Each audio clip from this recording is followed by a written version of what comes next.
ওই মুহাজির সাহাবীর কথা আনসার সাহাবী এবার বললেন, ভাই দুইটা খেজুর বাগান দেখায় দিলাম, যেই খেজুর বাগান তোমার পছন্দ হবে সেই খেজুর বাগানটা তুমি খেয়ে নিবা, সেই খেজুর বাগানটা আমি তোমার নামে দলিল করে দেব, তুমি সেখান থেকে খেয়ে নিবা। আনসার সাহাবীর এই কথা শুনে মুহাজির সাহাবী দারুণ খুশি হয়ে গেলেন। আব্দুর রহমান ইবনে আউফ খুশি হয়ে গেলেন। এরপরে বলছেন, ও আমার ভাই তুমি আর কি বলতে চাও বলো। এবার বলছেন, ভাই রে আমি জানি এই মদিনার কোন মেয়ের বাবা তার মেয়েকে তোমার সঙ্গে বিয়ে দেবে না, কারণ মদিনায় তোমার কিছুই নাই, ঘর নাই, বাড়ি নাই, টাকা নাই, পয়সা নাই। এই জন্য আমি সিদ্ধান্ত নিয়েছি, আল্লাহ রাব্বুল আলামিন আমাকে দুইটা স্ত্রী দান করেছেন, যে কোনো একটা স্ত্রীকে আমি তালাক দিয়ে দেব, আমার বউটাকে তুমি তোমার বউ বানায়া নিবা। ভ্রাতৃত্ব আছে, আসতে কয় ভ্রাতৃত্ব ছিল ছিল কি ভ্রাতৃত্ব ছিল দেখেন। দুই খেজুর বাগানের অর্ধেক দিয়ে দিতে চাইলেন, নিজের বউটাকে তালাক দিয়ে তার হাতে তুলে দিতে চাইলেন, কিন্তু আব্দুর রহমান ইবনে আউফ মুস্কি মুস্কি হাসি মেরে বলছেন, ভাই আব্দুর রহমান, বলছেন ভাই আনসারের সাহাবী, খেজুর বাগানও দেওয়া লাগবে না, বউ তালাক দেওয়া লাগবে না, আমি খুশি হয়েছি তোমার কথায়, শুধু তুমি আমাকে ব্যবসার কিছু সাইড আমাকে দেখায় দাও, একটু বাজার দেখায় দাও। ছোট্ট বাজার তাকে দেখায় দেওয়া হলো, ছোট্ট ব্যবসা শুরু করে দিলেন। ওই যে বরকত হওয়া শুরু হলো, বরকতে বরকতে ধন্য হচ্ছেন আব্দুর রহমান ইবনে আউফ। কয়েক রতি সোনা কামাই করলেন, বিয়েটাকে প্রয়োজন মনে করে, যৌবন আছে যার বিয়ের প্রয়োজন, আসতে কয় আসতে বলেন কেন? অনেকে বুড়ো চাচার লজ্জায় বলতেছেন, হুজুর আমার তো প্রয়োজন শেষ। আমার বন্ধুগণ, আল্লাহ রাব্বুল আলামিন বিয়েটাকেও জরুরি করে দিয়েছেন। বিয়ে করাটা ইবাদত। ফানকিহু মা তাবা লাকুম মিনান নিসা মাসনা ওয়া সুলাসা ওয়া রুবা। আল্লাহ পাক বিয়ে করতে বলেছেন, এটা ইবাদতের কাজ।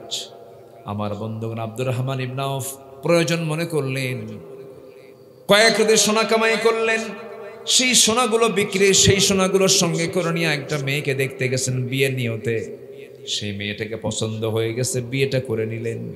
নবজি দাওয়াত পেলেন না। কে দাওয়াত পেলেন না? আমার বন্ধুগণ, একটু কান লাগাবেন, মনোযোগ দিয়ে কথাগুলো শুনবেন। আল্লাহ রাব্বুল আলামিন মুমিনদের কি ভ্রাতৃত্বের বন্ধনে দেখতে চান। যদি টুকটাক সমস্যা হয়ে যায় তোমরা ঠিকঠাক করে নিও। একজন সাহাবীর কথা বলছিলাম, মনে আছে কিনা? আব্দুর রহমান ইবনে আউফ রাদিয়াল্লাহু তাআলা আনহু ব্যবসা করে কিছু সোনা কামাই করলেন। সেই সোনা দিয়া একটা মেয়েকে তিনি বিয়ে করে বউ বানায় বাড়িতে নিয়ে আসলেন। ৩-৪ দিন পর নবীর কাছে গিয়ে সুন্দর পোশাকে, সুন্দর সুগন্ধে যখন দাঁড়িয়েছেন, রাসূল বলছেন, আব্দুর রহমান, তোমাকে আজকে একটু ভিন্ন দেখা যাচ্ছে, চেহারায় কেমন যেন লাবণ্য দেখা যাচ্ছে, চেহারার মধ্যে তোমার মধ্যে বরকত লক্ষ্য করছে, তুমি কি কিছু করছো নাকি? উনি মুস্কি হাসি মেরে বলছে, হুজুর আমি তো বিয়ে করে ফেলছি। রাসূল মুস্কি হাসি মেরে বললেন, বিয়ে করলা তুমি, দাওয়াত পাইলাম না আমি, তুমি আমারে দাওয়াত দিলা না, আমি বিশ্বনবী দাওয়াত পেলাম না, কেমন কথা? সাহাবী এবার মুস্কি হাসি মেরে বলছে, হুজুর দাওয়াত দেব কখন, মনই তো নাই। কি নাই? এরকম হয় কিনা? এখনো হয় না? হয়। কাছের বন্ধু কিন্তু বিয়ের দাওয়াত মিস হয়ে যায়, দাওয়াত পায় না। বিয়ে হয়ে গেছে, আমার নবীজি বলছেন, বিয়ে তো হয়ে গেছে ভালো কথা, সমস্যা নেই, দেখতে গেছো বিয়ে হয়ে গেছে ভালো কথা, কিন্তু আমার তো দায়িত্ব আছে। তুমি হিজরত করে আমার সঙ্গে মক্কা থেকে মদিনা এসেছো, বিয়েটা যে করলাম, মোহরানার টাকা তুমি দিলা কেমনে? হুজুর ব্যবসা করেছিলাম, কয়েক রাতে সোনা কামাই করেছি, সেই সোনাটা সম্পূর্ণ আমার বউকে দিয়া, সেই বউটাকে আমি রানী বানায় আমার বাড়িতে নিয়ে আসছি, মোহরানা আদায় করেছি, হিজাব কবুল হয়ে গেছে। আমার নবীজি এতটাই খুশি হলেন, আমার নবীজি সেই পরিবারের জন্য দোয়া করে বলছেন, আল্লাহ তাআলা আমার আব্দুর রহমান ইবনে আউফ যে ত্যাগ স্বীকার করে মক্কা থেকে মদিনা পর্যন্ত এসেছে, সবকিছু মাইনাস করে দিয়া আমার আব্দুর রহমানের ব্যবসা এবং পরিবারে তুমি আল্লাহ বরকত দিয়ে ধন্য করো। পরিবারে এমন বরকত হলো 13 সন্তানের বাপ। কয় সন্তান বলেন? কয় সন্তান? 13 সন্তান। নবীজি দোয়া করে দিলেন। আচ্ছা, সন্তান কম হওয়া দরকার না বেশি হওয়া দরকার? আপনার কয়টা? 4টা। আপনার কয়টা? মাশাআল্লাহ, এটা কি 4 দলীয় জোট হলো নাকি? এখানেও 4, এখানেও। আপনার কয়টা? মাত্র 2টা। কি একটি হলে ভালো হয় না? 2 সন্তানের বেশি নয়, একটি হলে ভালো হয়। হ্যাঁ, কি স্লোগান দিল! অথচ হাদিস তাযাওয়াজুল ওয়াদুদুল ওয়ালুদ, তোমরা অধিক সন্তান জন্মদানকারী মানে পরিবারে বিয়ে করো, মেয়েকে বিয়ে করো, সন্তান বাড়াও, উম্মত বাড়াও। ফাইন্নী ওয়াহিকুমুল ইয়াওম, আমি রাসূল কিয়ামতের দিন গর্ব করে বলবো আমার এতগুলো উম্মত আছে। আল্লাহু আকবার বলেন। সন্তান এটা একটা বরকত। সন্তান বেশি হলে এটা কি সম্পদ না? সম্পদ না বলেন তো? কিন্তু আল্লাহ একটা ভাগ করে দিয়েছে ইদানিং আধুনিক দুনিয়াতে, যার সম্পদ আছে তার সন্তান নাই, আবার যার সন্তান আছে তার আবার সম্পদ নাই। আচ্ছা, ধনীর ছেলে, ধনীর সন্তান বেশি না গরিবের সন্তান বেশি? বলেন বলেন বলেন। গরিবের সন্তান কোনো কিচ্ছু লাগে না, কোনো চিকিৎসাও লাগে না, কোনো পেট কাটা লাগে না। পেট কাটা কি কয়? সিজার। সিজার লাগে না। মানে আমরা তো বাংলা কই না, আমরা ইংরেজি কই সবসময়। সিজার, সিজার লাগে না। পৃথিবীর কোন প্রাণী, মানুষ ছাড়া কোন প্রাণীর কি সিজার লাগে? কোন প্রাণীর সিজারের প্রয়োজন হয় না। খালি প্রয়োজন হয় কার? মানুষের। প্রয়োজন হতো না। এটারও কারণ আছে। কিছু ডায়াগনস্টিক সেন্টার আছে ডাকাত, আছে কিনা বলেন? আছে কিনা বলেন? যেখানে ইনজেকশন দিলে হয়ে যাবে সেখানে কি করে? অপারেশন। ইনজেকশনের জায়গায় কি? অপারেশন। আমার কথা কি বুঝতেছেন ভাই? কোন প্রাণীর সিজার নাই, মানুষের সিজার লাগে। গরিবের কোন সিজার লাগে না। গরিবের আল্লাহ রাব্বুল আলামিন বছরের মাথায় একটা, অপর মাথায় একটা দিয়ে দেন, একসঙ্গে 2টাও দেন। বিয়ের বয়স 11 বছর, বাচ্চার সংখ্যা হলো 9টা। কোন বছর মিস আছে? কোন বছর মিস আছে? কোন গ্যাপ ট্যাপ নাই। কিন্তু ধনী বিয়ে করেছে 23 বছর, 23 বছরের বাচ্চা একটাও আসে নাই। শেষমেশ থাইল্যান্ড চলে গেল, চিকিৎসার জন্য চলে গিয়ে কোনো মতে একটা সন্তান পেটে ধারণ হলো। সেই সন্তানটার বয়স যখন পেটে 9 মাস হয়ে গেছে, ডাক্তার বলে পজিশন ঠিক নাই, সিজার। কি লাগবে? সিজার লাগবে। বাচ্চা দুনিয়াতে চলে এলো।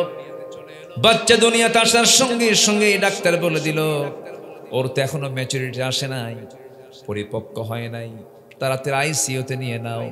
চোখে দেখে না, কানে শোনে না, তাড়াতাড়ি নিয়ে নাও আইসিইউতে। আইসিইউতে কিছুদিন থাকার পরে 2-3 বছর বয়স যখন হয়ে গেছে, সেই বাচ্চাটা যখন সবার সামনে আসে, তাকায় একদিক, নজর আরেক দিক। এই আসানা নাই বলেন তো? আল্লাহ গরিবকে সন্তান দিয়ে ভরপুর করে দিয়েছেন, ধনীকে সম্পদ দিয়েছেন। আল্লাহ বলছেন ধনীকে তুই টাকা দেখবি, আর আমার গরিব বান্দাগুলো সন্তান দেখে চক্ষু শীতল করবে। সুবহানাল্লাহ। গরিব বেশি খায় না ধনী বেশি খায়? বলেন, ধনী বেশি খায়। কে বেশি খায় বলেন? গরিব বেশি খায়। আচ্ছা, শহরের লোক বেশি খায় না গ্রামের লোক বেশি খায়? গ্রামের লোকই তো বেশি খায়।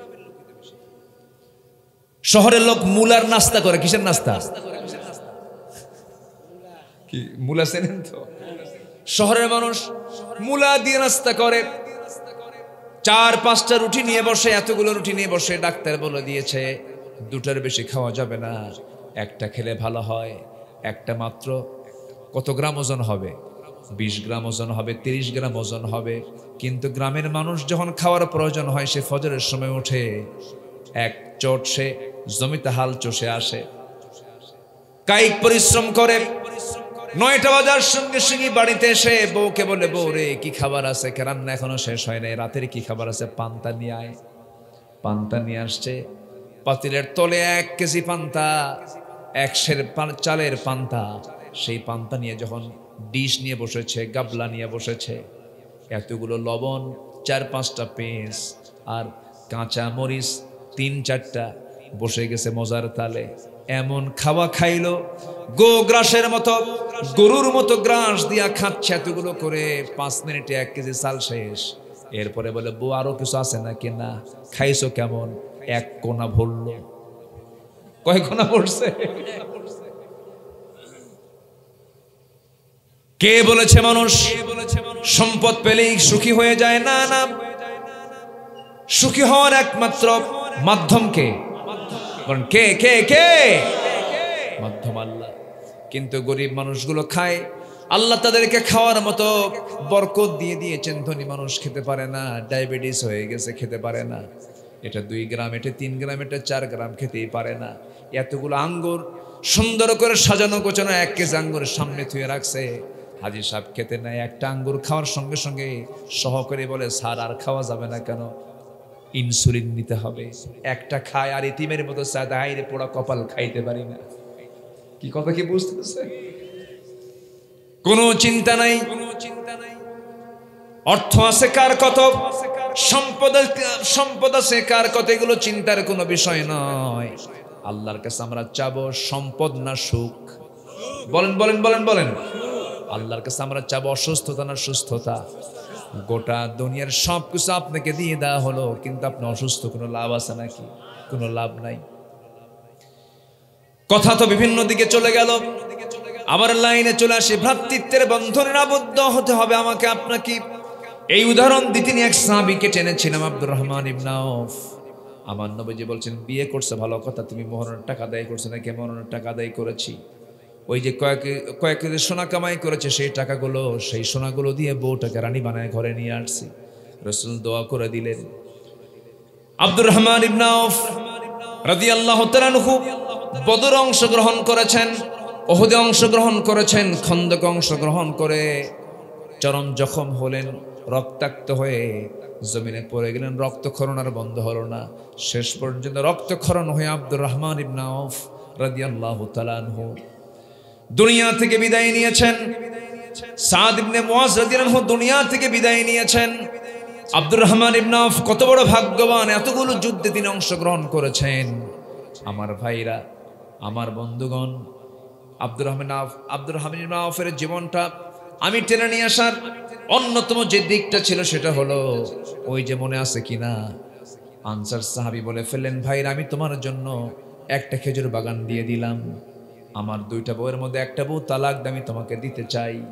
এই যে ভ্রাতৃত্ব, এই যে মহাব্বত, এই ভালোবাসা আমাদের মধ্যে তৈরি হওয়ার দরকার আছে না নাই? আসতে বলবেন না, আছে না নাই? এই মহাব্বত তৈরি করতে হবে। সাহাবীদের ভিতরে ভ্রাতৃত্ব এত মজবুত ছিল যে তাদের স্বপ্ন পর্যন্ত এক হয়ে যেত। আমার নবীজির ইন্তেকাল হয়ে গেছে। ইন্তেকালের বেশ কয়েক বছর পর প্রথম খলিফার ইন্তেকাল হয়ে গেছে। দ্বিতীয় খলিফার আমলে ওমর ফারুক রাদিয়াল্লাহু তাআলা আনহু, সেই সময় তিনি খলিফাতুল মুসলিমিন। সাইয়্যিদনা আলী রাদিয়াল্লাহু তাআলা আনহু রাতের আধারে ঘুমিয়ে পড়েছেন বিছানায়। তিনি গভীর ঘুমের মধ্যে তিনি স্বপ্নের মধ্যে দেখতেছেন বিশ্ব নবী তার সামনে দাঁড়াইছেন। দরজার কাছে এসে সালাম দিয়ে বলছে, আলী বহুদিন যাবত তোমার সঙ্গে দেখা হয় না, কথা হয় না। এই কথা বলে নবীজি তার পাশে শিওরে বসে পড়লেন। অনেকগুলো খেজুর থেকে একটা খেজুর 3 আঙ্গুলে নিয়ে সঙ্গে সঙ্গে সাইয়্যিদনা আলীর মুখের মধ্যে তুলে দিলেন। বিসমিল্লাহ বলে তার মুখে খাবার উঠায় দিলেন, একটা খেজুর উঠায় দিলেন। তিনি স্বপ্নের মধ্যে খাওয়া শুরু করলেন। স্বপ্নের মধ্যে খেতে খেতেই ঘুম তার ভেঙে গেছে। ঘুমটা ভেঙে গিয়ে যাওয়ার সঙ্গে সঙ্গে, ঘুম থেকে জাগা পাওয়ার সঙ্গে সঙ্গে তিনি লক্ষ্য করে দেখেন তার জিহ্বার ভিতরে তাজা খেজুরের স্বাদ ফুটে উঠেছে। নবীর স্বপ্ন মিথ্যা না সত্য? জোরে বলেন। শুধু সত্য না, মহাসত্য? মহাসত্য। তাজা খেজুরের স্বাদ ফুটে উঠেছে। আবেগ আপ্লুত হয়ে পড়লেন, ওযু বানালেন, নামাজে দাঁড়ায় গেলেন, আল্লাহর দরবারে শুকরিয়া আদায় করলেন, চোখের পানি ফেলে ফেলে কাঁদলেন। আমার বন্ধুগণ, আল্লাহর নৈকট্য হাসিল করার জন্য 5 ওয়াক্ত নামাজ তো পড়তেই হবে। আল্লাহর নিকটতম বান্দা হওয়ার জন্য সবচেয়ে গুরুত্বপূর্ণ একটা নামাজ আছে, সেটা হলো শেষ রাত্রির নামাজ, তাহাজ্জুদ নামাজ। আমরা রেগুলার পড়ব, জোরে বলি ইনশাআল্লাহ, আরও জোরে বলি ইনশাআল্লাহ। দিন শেষে সবার সঙ্গে বন্ধুত্ব হেরে যাবে, বন্ধুত্ব থাকবে কার সাথে? আল্লাহর সাথে। আল্লাহর সঙ্গে সম্পর্ক করার একমাত্র মাধ্যম হচ্ছে 5 ওয়াক্ত নামাজ। আর গুরুত্বপূর্ণ একটা অপশন হচ্ছে, গুরুত্বপূর্ণ একটা টাইম হচ্ছে শেষ রাতের সময়। সাইয়েদনা আলী তাহাজ্জুদ পড়লেন, চোখের পানি ফেলে ফেলে কাঁদলেন। ফজরের যখন আজান হয়ে গেছে, মসজিদের দিকে রওনা করলেন। মসজিদে গিয়ে নামাজে দাঁড়ালেন। নামাজ পড়াচ্ছেন কোনো নিয়োগপ্রাপ্ত ইমাম নয়, নামাজ পড়াচ্ছেন যিনি রাষ্ট্র পরিচালনা করেন, সেই লোকটাই নামাজ পড়াচ্ছেন। নামাজ শেষ হয়ে গেছে। সাইয়েদনা ওমর ফারুক রাদিয়াল্লাহু আনহু নামাজের মুসল্লা থেকে দাঁড়ালেন। প্রথম কাতারের সবার হাতে হাতে 2টা 3টা 4টা করে খেজুর দিয়ে গেলেন। দ্বিতীয় কাতারে তাই করলেন। তৃতীয় কাতারে গিয়া সবার হাতে হাতে 2-3টা করে খেজুর দিলেন। ঠিক মাঝখান বরাবর সাইয়েদনা আলী বসেছিলেন, তার সামনে আসলেন। অনেকগুলো খেজুর থেকে মাত্র একটা খেজুর 3টা আঙ্গুলে তার মুখের মধ্যে উঠায়া দিলেন। সাইয়েদনা আলী কেঁদে কেঁদে বলছেন, ভাই ওমর, আগের জনকে পর্যন্ত 2-3টা করে খেজুর দিলেন, আপনি আমাকে একটা খেজুর দিলেন, কারণ কি? তাও মুখে দিলেন, এর কারণটা কি? সাইয়েদনা ওমর ফারুক রাদিয়াল্লাহু আনহু চোখের পানি ফেলতে ফেলতে বলছেন, ওরে আমার ভাই আলী, গত রাত্রিতে যদি রাসূল তোমাকে একটার বেশি 2টা খেজুর খাওয়া দিতেন, আমি তোমাকে তাই খাওয়া দিতাম। মানে যে স্বপ্ন আলী দেখেছেন, সেই স্বপ্ন ওমর ফারুক দেখেছেন। জোরে কোন সুবহানাল্লাহ। ইন্নামাল মুমিনুনা ইখওয়াতুন ফাআসলিহু বাইনা আখওয়াইকুম ওয়াত্তাকুল্লাহা লাআল্লাকুম তুরহামুন। জোরে বলুন আল্লাহু আকবার। আল্লাহ রাব্বুল আলামিন বলেন, মুমিনরা হলো পরস্পরের ভাই ভাই। ফাসলিহু বাইনা আখওয়াইকুম, ভাইদের মাঝে যত জটিলতা আছে, যত সমস্যা আছে, সব সংকট নিরসন করে নাও। ভাই ভাই হয়ে যাও, বুকে বুক মিলিয়ে নাও, ভ্রাতৃত্বের বন্ধন আবদ্ধ হয়ে যাও। এবং আল্লাহর একটা হুকুমে আয়াতের মধ্যে করছেন, ওয়াত্তাকুল্লাহ, জীবনের সকল জায়গায় একমাত্র ভয় করবে কার? আরো জোরে বলেন কার? আল্লাহর ভয় আমরা করব। আল্লাহর ভয় একমাত্র জান্নাতে যাওয়ার একমাত্র কারণ। আল্লাহর ভয় যার মধ্যে থাকবে, সেই বান্দা কোনো হারাম কাজ করতে পারবে না। আল্লাহর ভয় যার মধ্যে থাকবে, সেই বান্দা কখনো দুর্নীতি করতে পারবে না। আজকে যদি 16 বছর খোদাভীরু শাসক যদি দেশে থাকতো, আজকে দেশের চিত্র এমনটা হতো না। দেশ স্বাধীন হয়েছে 71, আজকে 2025 সাল। দেশের 54 বছর দেশের স্বাধীনতার বয়স চলছে। কিন্তু এই 54 বছর আমরা যা দেখেছি, জাতির কি ভাগ্য খুলেছে না ভাগ্য পড়েছে? হ্যাঁ, বলেন বলেন বলেন, ভাগ্য খুলেছে না পড়েছে? পড়েছে। কিছুই তো পাইলাম না। সব টাকা দেশ থেকে পাচার হয়ে গেছে, নাই দেশে কিছু। আল্লাহ রাব্বুল আলামিন এক ছাদের নিচে গোটা দুনিয়ার মানুষকে রেখে দিয়ে বলছেন, ইয়া আইয়ুহান নাসু উবুদু রাব্বাকুমুল্লাযী খালাকাকুম ওয়াল্লাযীনা মিন ক্বাবলিকুম লাআল্লাকুম তাত্তাকুন। জোরে বলুন আল্লাহু আকবার। হে মানব মণ্ডলী, সেই মহান রবের তোমরা দাসত্ব করো, যিনি তোমাদেরকে সৃজন করেছেন এবং তোমার পূর্বের সকল মানুষকে তিনি সৃষ্টি করেছেন।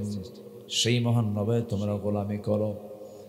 আমরা এমন রবের গোলাম, যে রব দুর্বল নন, যে রব ক্লান্তি তার মধ্যে জায়গা পায় না, ঘুম যার মধ্যে আসে না, যিনি কখনো বুড়ো হবেন না, যিনি কখনো বেহুশ হবেন না, মতিভ্রম হবেন না, তিনি আমার কে?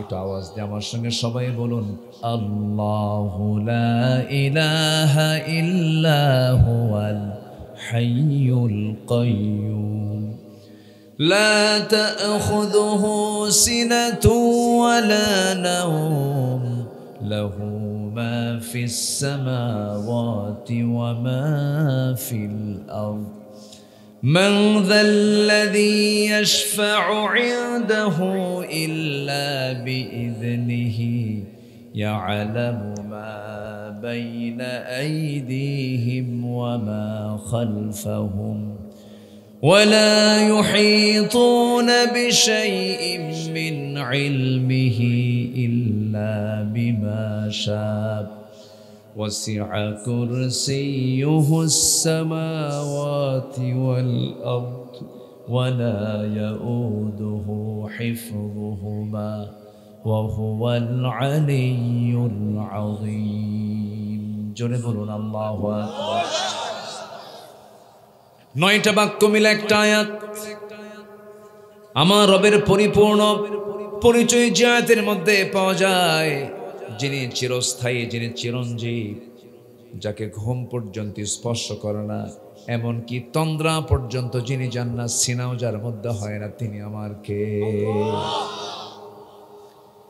সেই মহান রব্বুল আলামিন আমাকে আপনাকে এই দুনিয়ার ক্ষণিকের বাসিন্দা করে পাঠায়া দিয়েছেন আমি একটা লক্ষ্যে দুনিয়াতে এসেছি আমাকে একটা লক্ষ্যে পাঠিয়ে দিয়েছেন সেই মূল লক্ষ্য হলো সবার আগে চিনতে হবে যাকে সবার আগে বুঝতে হবে যাকে সবার আগে বোঝা পরিণত হবে যার সাথে তিনি আমার কে আসতে বলবেন না তিনি আমার কে আল্লাহকে আমি বাদ দিতে চাইলেও আল্লাহকে আমাকে বাদ দিবেন আল্লাহ আমাকে ছাড়বেন ছাড়বেন না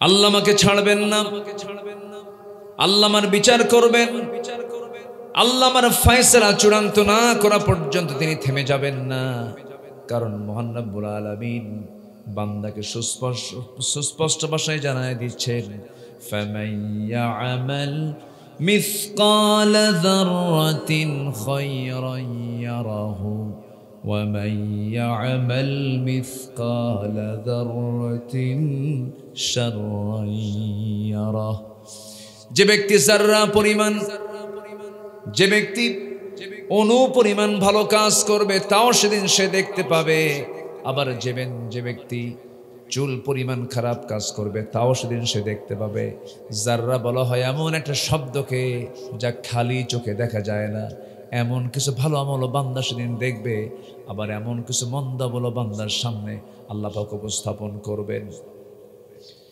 সেই মহান কঠিন দিন সেই কঠিন দিনের বিশ্বাস যার যত গাঢ় হবে আল্লাহর প্রতি মহাব্বত তার তত গভীর হয়ে যাবে কারণ আমার আল্লাহ নিজে পরিচয় দিতে নিয়ে 3rd নাম্বার আয়াতে তিনি পরকালের পরিচয় দিয়েছেন তিনি বলছেন যারা পারেন ঠোঁট মিলিয়ে বলুন আলহামদুলিল্লাহি রাব্বিল আলামিন আর রহমানির রহিম মালিকি ইয়াউমিদ্দিন ইয়্যাকা না'বুদু ওয়া ইয়্যাকা নাস্তাঈন জোরে বলুন আল্লাহু আকবার সকল প্রশংসা তার যিনি রব্বুল আলামিন যিনি রহমান যিনি রহিম যিনি বিচার দিবসের মালিক মালিক ইয়াউমিদ্দিন বিচার দিবসের মালিকানা কার আসতে বলবেন না কার আল্লাহই হচ্ছেন সেই দিবসের মালিক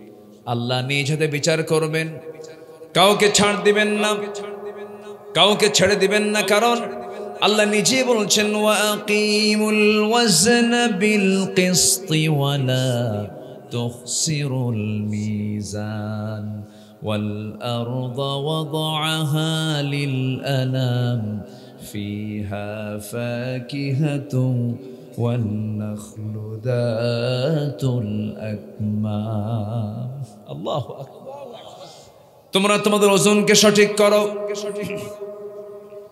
ওজনের হেরফের করো না দুনিয়াতে ওজন যার সঠিক হবে আখিরাতে ওজন তার সঠিক হবে দুনিয়াতে বিচার যার সঠিক হবে আখিরাতেও বিচার তার সঠিক হয়ে যাবে আমার বন্ধুগণ এই 16 বছর যে বিচারালয়গুলো দেখেছি কোর্ট কাছারিগুলো দেখেছি সেখানে কি সঠিক বিচার না ব্যাঠিক বিচার হয়েছে সঠিক না ব্যাঠিক ব্যাঠিক পৃথিবীর প্রত্যেকটি জায়গায় ম্যাক্সিমাম জায়গায় বিচার কি তার নিজস্ব গতিতে চলে নিজস্ব গতিতে আইন চলে সব জায়গায় এটা প্রভাব চলছে প্রভাব বিস্তার চলছে এই 54 বছরে কেউ কেউ মুক্তিযুদ্ধকে ব্যবসা মনে করেছে আস্তে কোন কেন মনে যা চেয়েছে তাই করেছে। দেশের সম্পদগুলো বাইরে পাচার করেছে। যে নেতৃত্বে সম্পদ পাচার হয় সেই নেতৃত্ব হচ্ছে দেশের শত্রুদের নেতৃত্ব। আসতে বলবেন, জোরে বলুন ঠিক কিনা বলেন। সম্মানিত ভাইয়েরা, আমরা ঠিক আজ থেকে 1 বছর আগের দিকে যদি তাকাই আর এখনকার বাংলাদেশের দিকে যদি তাকাই, বলুন তো এই যে পরিবর্তন, এই যে একটা পট চেঞ্জ হয়েছে, সম্পূর্ণ অবদান কার? আসতে বলবেন না কার? আল্লাহ পাক। আল্লাহ এই পরিবর্তনটা করে দিয়েছে। জুলুম টিকে না, জুলুম টিকে না। যেখানেই করেন না কেন, শুধু রাষ্ট্রে না, ব্যক্তি জীবনেও টিকে না। আপনি জুলুম করবেন, ঠকে যাবেন। অহংকার করবেন, হেরে যাবেন, ধ্বংস হয়ে যাবেন। হিংসা করবেন, হিংসার আগুনে আপনি দাউ দাউ করে জ্বলে শেষ হয়ে যাবেন। এক বেচারি বিয়ে করবে। আগের যুগে বিয়ে করতে যেত মানুষ হলো ঘোড়ায় চড়ে যেত। তো এক গ্রাম, ওই গ্রামের মধ্যে এক মুরব্বীর ঘোড়া আছে। তো যুবকটা বিয়ে করতে যাবে, তো মুরব্বীর কাছে গিয়ে বলছে, চাচা আমার অমুক দিন বিয়ে, আপনার ঘোড়াটা লাগবে। তো চাচা আবার ওই যুবকটার উপরে খুব রাগ ছিল, চান্স পাই না। যখন কিছু ঘোড়াটা লাগবে, মুরব্বী বলে, আমি তোরে ঘোড়া দেব? তুই ভাবলি কেমন আমি তোরে ঘোড়া দেব? জব্দ হয়ে চলে আসছে বাড়িতে। মসজিদে গেছে কদরের রাত্রিতে। কদরের রাত্রিতে নামাজ কালাম পড়ে শেষ মোনাজাতে দোয়া করতে নেই, বলে, আল্লাহ আজকের রাতে আমার কোনো কিছু চাওয়া নাই, আমার কিচ্ছু চাওয়া নাই। আমার চাওয়া শুধু একটাই, সেটা হলো বুড়ার যেন ঘোড়া মরে।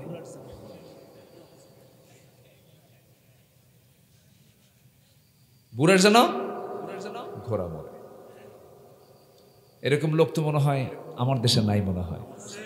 আসতে বলবেন না, আছে না নাই? তো বলে দোয়াটাও কইরে বাড়িতে আসছে। বাড়িতে এসে দেখে তার বৃদ্ধা মা কান্দে। তো সন্তান মাকে বলে, মা তুমি আজকে কদরের রাত তুমি এরকম করে করে আওয়াজ দিয়ে দিয়ে কান্দো কেন? বাবা তোর গরু মরছে। কি মরছে? তাহলে মালাকুল মউত দোয়ায় আসছে কিনা বলেন? কার কাছে আসছে? যাওয়ার কথা কার কাছে? ঘোড়ার কাছে না যায় আসছে কার কাছে? গরুটা কার? নিজেরই। সম্মানিত ভাইয়েরা, হিংসার ফলাফল এমনই হয়। অহংকার আল্লাহ পাক সঙ্গে সঙ্গে চূর্ণ করে দেন। মেধাবী ছাত্রগুলো বলে ফেলল, আমিও ঢাকা ইউনিভার্সিটির ছাত্র ছিলাম, ভাঙ্গাচোরা পড়াশোনা করেছি। ঢাবিতে যারা পড়াশোনা করে তারা মেধাবী। এদেশের বিভিন্ন আন্দোলনে ঢাকা বিশ্ববিদ্যালয়ের অবদান আছে না নাই বলেন তো? ভাষা আন্দোলন থেকে শুরু করে নিয়ে স্বাধীনতা আন্দোলন, সবকিছুতেই, স্বৈরাচার বিরোধী আন্দোলন, ছাত্র বৈষম্য বিরোধী আন্দোলন, এই যে সমস্ত আন্দোলনে ঢাবির একটা অবদান আছে। এটি একটি আলাদা ময়দান। সম্মানিত ভাইয়েরা, সম্মানিত বন্ধুগণ, অনেক কথাই আছে। আমি রাত বেশি হয়ে গেছে তো আমি চিন্তা আছি যে আপনারা আমাদের থেকে দৌড় যে কখন মারবেন আমি চিন্তা করতেছি। সবাই থাকতে রাজি আছেন তো? এই মেধাবী ছেলেগুলো বলল, যার কত কোটা, এই মুক্তিযোদ্ধা কোটা, তারপরে কি কোটা আছে? ও উপজাতি কোটা, হ্যাঁ, আরো, হ্যাঁ, দুনিয়ার কোটা মোটা দিয়া যারা মেধাবী ছাত্র এরা ঝরে পড়তেছে, ওরা চাকরি পাচ্ছে না, ওদের ভাগে আর নাই, সব ভাগ ওরাই দখল করে ছাড়তেছে। ওরা বলল যে পড়াশোনা করে লাভটা কি, এত স্টাডি করলাম, পড়াশোনা করলাম, যারা কোটাওয়ালা ওরাই নিয়ে যায়। বলল না, মেধার ভিত্তিতে যাচাই হোক। যুক্তি আসে না নাই বলেন তো? আচ্ছা, বলল যদি শুনেও থাকতো তাও একটা কথা ছিল, জবাব তো দিতেই হবে। এই 16 বছরের যে নেত্রী আমার দেশে ছিল, ওনার জবাব না দিলে ওনার মুখ মানে ঠিক থাকতো না, জবাব দিতেই হবে। উনি জবাব দিয়ে বললেন যে রাজাকারের নাতিপুতিরা চাকরি পাবে? বলে এই 54 বছর পরে সেই বাচ্চাদেরকে রাজাকার গালি দিলে কি সহ্য করে বলেন তো? এটা কি সহ্য করার মতো? আর এটা কি বিনয়ের কথা না অহংকারের কথা? অহংকারের কথা। অহংকার করবেন, শেষ হয়ে যাবে। শুধু একটা কথা মাথায় রাখতে হবে, জীবন মৃত্যু আল্লাহ পাক দিয়েছেন, যতই যোগ বিয়োগ গুণন ভাগ করেন না কেন, সব মানে যোগের সব অঙ্কের ফলাফল হলো মৃত্যু। অঙ্কের ফলাফল কি? মৃত্যু, মরে যাও। এই চিন্তা মাথায় নিলে পরে কোনো হিংসা আসবে না, কিচ্ছু আসবে না। আমরা কার গোলাম হয়ে যাব বলেন? আসতে বলবেন না, কার গোলাম হয়ে যাব? আল্লাহ। আসুন, আল্লাহর গোলাম হওয়ার জন্য কিছু চরিত্র সুন্দর করা দরকার। আমি এমন একটা সূরা থেকে আজকে কথা বলতে চাচ্ছি, যে সূরাটা প্রত্যেকটা পরিবারে এটার আলোচনা থাকা দরকার। এটা সামাজিক সূরা, সূরাতুল হুজুরাত থেকে আমি কিছু কথা বলতে চাই। ওমা তাওফীকি ইল্লা বিল্লাহ আলাইহি তাওয়াক্কালতু ওয়া ইলাইহি উনীব। যে সূরার ভিতরে আল্লাহ রাব্বুল আলামিন 10টা হুকুম করেছেন, এবং সূরাতুল হুজুরাতের মধ্যে আল্লাহ তাআলা ভ্রাতৃত্ব নিয়ে কথা বলেছেন, তাকওয়া নিয়ে কথা বলেছেন। আসুন ধীরে ধীরে সে আলোচনার দিকে আস্তে আস্তে চলে যাচ্ছি। ওমা তাওফীকি ইল্লা বিল্লাহ। আল্লাহ রাব্বুল আলামিন মুমিনদেরকে কেমন হওয়া উচিত এই বিষয়ে সুন্দর করে সূরাতুল হুজুরাতের মধ্যে বলছেন, ইন্নামাল মুমিনুনা ইখওয়া ফাআসলিহু বাইনা আখওয়াইকুম ওয়াত্তাকুল্লাহা লাআল্লাকুম তুরহামুন। জোরে বলুন আল্লাহু আকবার, আরো জোরে বলুন আল্লাহু আকবার। নিঃসন্দেহে মুমিনরা হলো কি? মুমিনরা হলো পরস্পর ভাই ভাই। এখানে কিন্তু কাফেরকে ভাই বলা হয় নাই, মুশরিককে ভাই বলা হয় নাই। কাদেরকে বলা হয়েছে ভাই ভাই? মুমিনদেরকে বলা হয়েছে যার মধ্যে ঈমান আছে। যার মধ্যে কি আছে বলেন? ঈমান আছে। ঈমান থাকবে যার মধ্যে, সেই হবে আমার ভাই। যার মধ্যে ঈমান থাকবে না, সে আমার কখনো ভাই হতে পারে না, সে আমার কখনো বন্ধু হতে পারে না, সে আমার কখনো সম্পর্ক সূত্রে কোনো কিছুই হতে পারে না। কারণ সম্পর্ক হবে হলো ইসলামের ভিত্তিতে। কোনো পুরুষ যদি কোনো নারীকে বিয়ে করতে চায়, সব নারীকে সে বিয়ে করতে পারবে না। মুসলিম ইহুদিকে বিয়ে করতে পারবে না, খ্রিস্টানকে বিয়ে করতে পারবে না। ওয়ালা তুনকিহুল মুশরিকাত হাত্তা ইউমিন। জোরে বলুন আল্লাহু আকবার। কোন মুশরিক নারীকে আল্লাহ রাব্বুল আলামিন বিয়ে তাদের জন্য হারাম করে দিয়েছেন। কোন মুশরিক নারীকে বিয়ে করতে পারবে না। আমার দেশে কিছু পরিবার আছে, যে পরিবারগুলো স্বামী হলো মুসলমান, বউ হলো হিন্দু, স্বামী হলো মুসলমান, বউ হলো খ্রিস্টান, স্বামী হলো মুসলমান, বউ হলো ইহুদি। মনে হয় নাই? আসতে বলবেন না, আছে না নাই? নামগুলো বললে আরো ক্লিয়ার হয়ে যাবে। আমার কথা কি বুঝতেছেন আপনারা? আচ্ছা, আছে না নাই? সম্মানিত ভাইয়েরা, ইসলামকে সবার আগে লালন করতে হবে। ইসলাম দিয়ে সবকিছু। রাজনীতির নিয়ন্ত্রণে ইসলাম থাকবে না, ইসলামের নিয়ন্ত্রণে রাজনীতি থাকবে। রাষ্ট্রের নিয়ন্ত্রণে ইসলাম থাকবে না, ইসলামের নিয়ন্ত্রণে রাষ্ট্র থাকবে। রাষ্ট্রের অধীনে ইসলাম থাকবে না, ইসলামের অধীনে রাষ্ট্র থাকবে। রাষ্ট্র দিয়ে ইসলাম পরিচালিত হবে না, ইসলাম দিয়ে রাষ্ট্র পরিচালিত হবে। কিন্তু আজকের সমাজে আমরা তা দেখছি উল্টা। সম্মানিত ভাইয়েরা, সম্মানিত বন্ধুগণ, এই মাহফিলগুলো আমাদেরকে চলতে দেয়নি, মাহফিলে বাধা দিয়েছে। মঞ্চে যখন উঠেছি এই দীর্ঘ 16-17 বছর, মঞ্চটার সঙ্গে সঙ্গেই প্রশাসনের লোক এসে গোটা মঞ্চ ঘেরাও করে রেখেছে। ডানে বামে কিরামুন কাতিবিন বসে রাখছে, কম অত্যাচার করেনি। সমস্যা ওদের একটাই ছিল, সেটা হচ্ছে জাতি যদি সচেতন হয় আমাদের নেতৃত্বে আগুন ধরে যাবে। কিন্তু জাতি কি জেগে ওঠে নাই? জাতি কি জেগে ওঠে নাই? জাতি কি ঘুম থেকে জাগ্রত হয় নাই? হয়েছে। সম্মানিত ভাইয়েরা, সম্মানিত বন্ধুগণ, আমরা অনেক সংকট দূর করে একটা লেভেলে চলে আসছি, একটা পর্যায়ে চলে আসছি। আমরা এক থাকবো, জোরে বলি ইনশাআল্লাহ। কে কোন দল করি এটা ভাবার আগে আগে ভাবতে হবে কি আমি আল্লাহর গোলাম হতে পেরেছি কিনা, আমি আল্লাহওয়ালা হতে পেরেছি কিনা, আমার আল্লাহ, আমি আমার আল্লাহকে বন্ধু বানাতে পেরেছি কিনা। সবচেয়ে বড় চ্যালেঞ্জ এটাকে মাথায় রাখতে হবে। মুমিনরা কেমন হবে? কোরআন সুন্দর করে জবাব দিচ্ছে। সূরাতুল হুজুরাত আল্লাহ রাব্বুল আলামিন বলেন, ইন্নামাল মুমিনুনা ইখওয়াতুন ফাআসলিহু বাইনা আখওয়াইকুম ওয়াত্তাকুল্লাহা লাআল্লাকুম তুরহামুন। জোরে বলুন আল্লাহু আকবার। নিঃসন্দেহে মুমিনরা হলো পরস্পরের ভাই ভাই।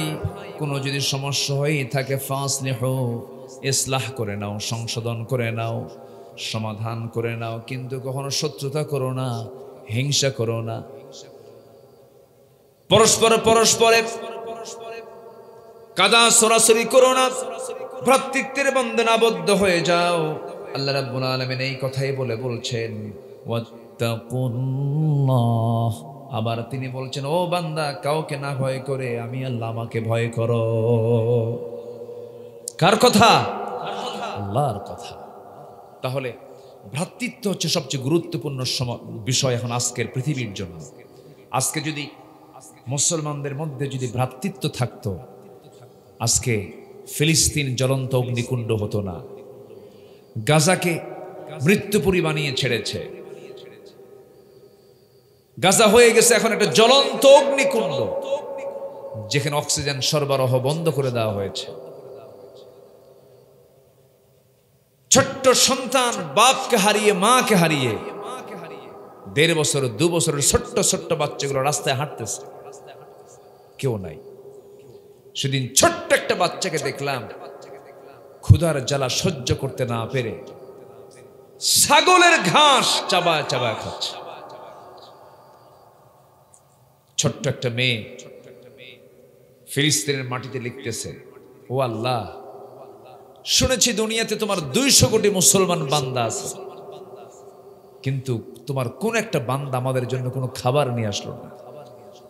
শুনেছি আল্লাহ তোমার জান্নাতে নাকি অনেক খাবার আছে, আমাদের মৃত্যু দাও, আমরা জান্নাতে গিয়ে খেতে চাই। সম্মানিত ভাইরা, এগুলো কেন হচ্ছে?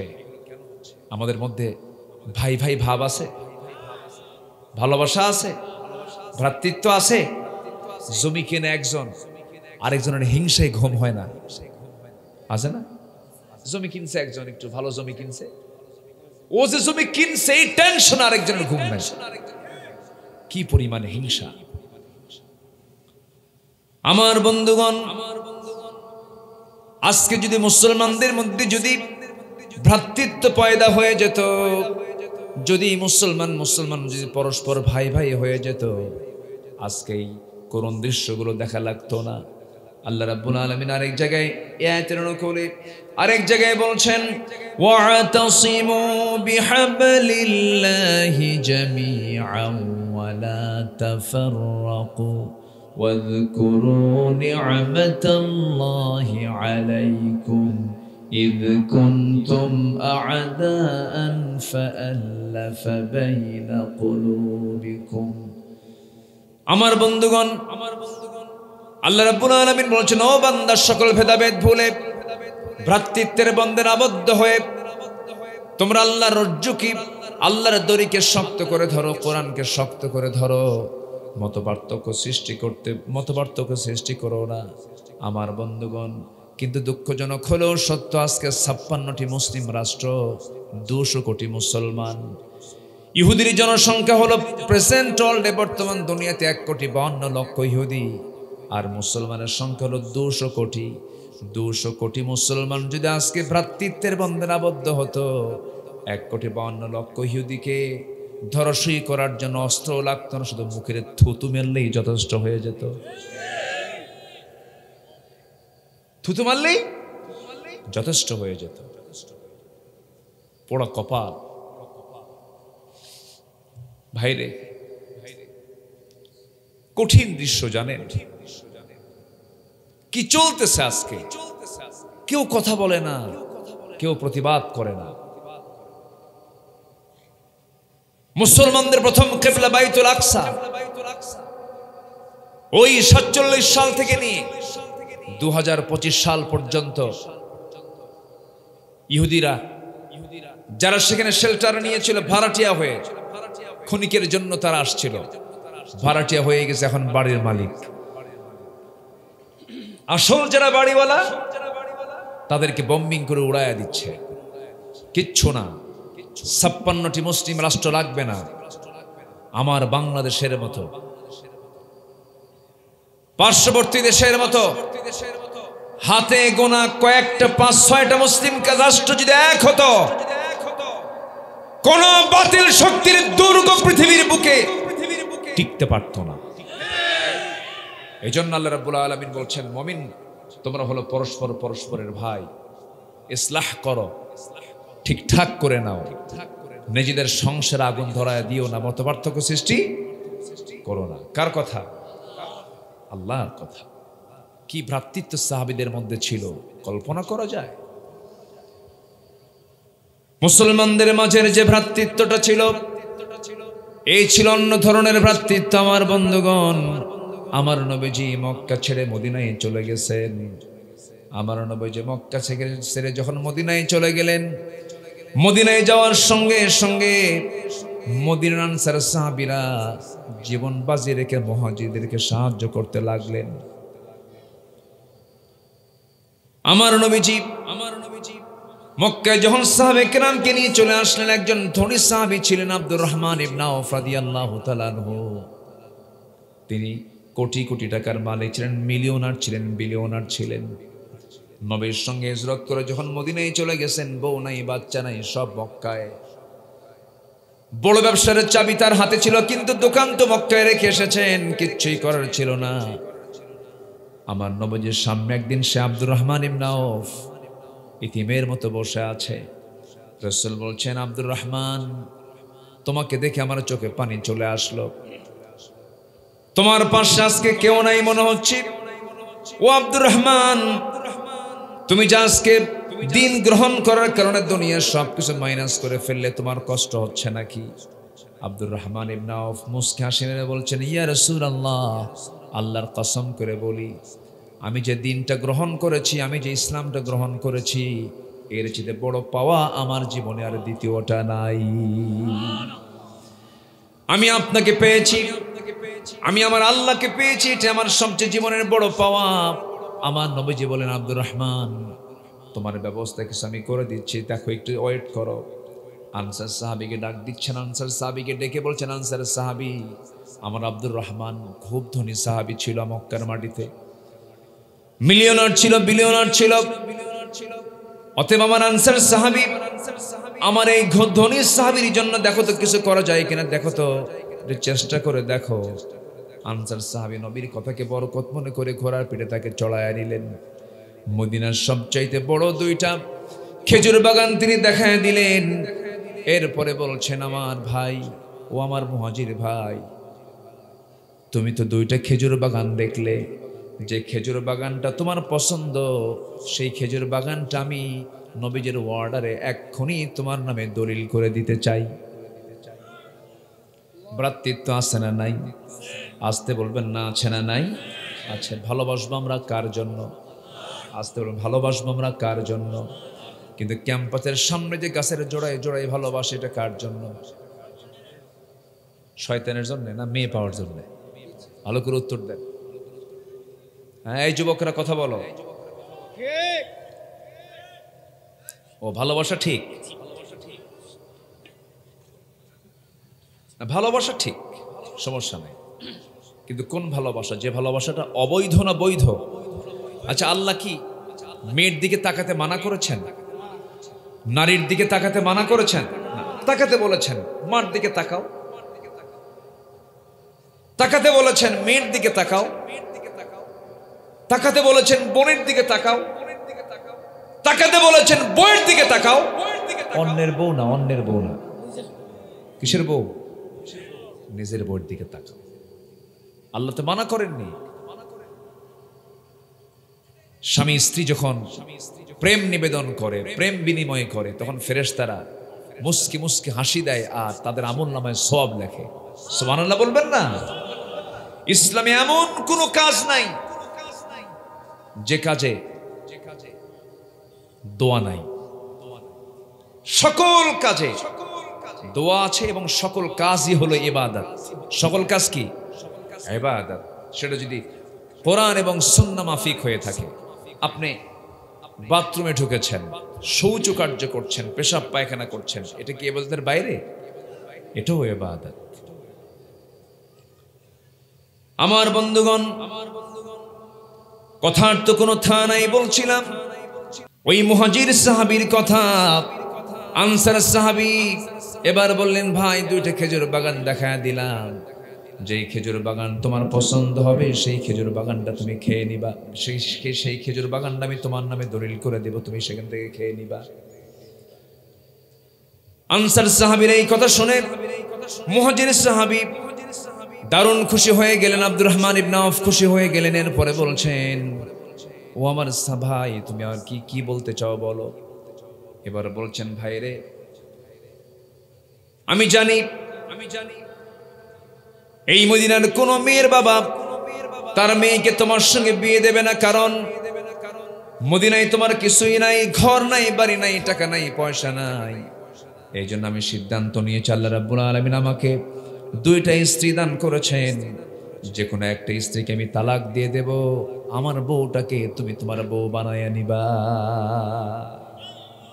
ভ্রাতৃত্ব আছে? আসতে কয় ভ্রাতৃত্ব ছিল? ছিল। কি ভ্রাতৃত্ব ছিল দেখেন। দুই খেজুর বাগানের অর্ধেক দিয়ে দিতে চাইলেন, নিজের বউটাকে তালাক দিয়ে তার হাতে তুলে দিতে চাইলেন।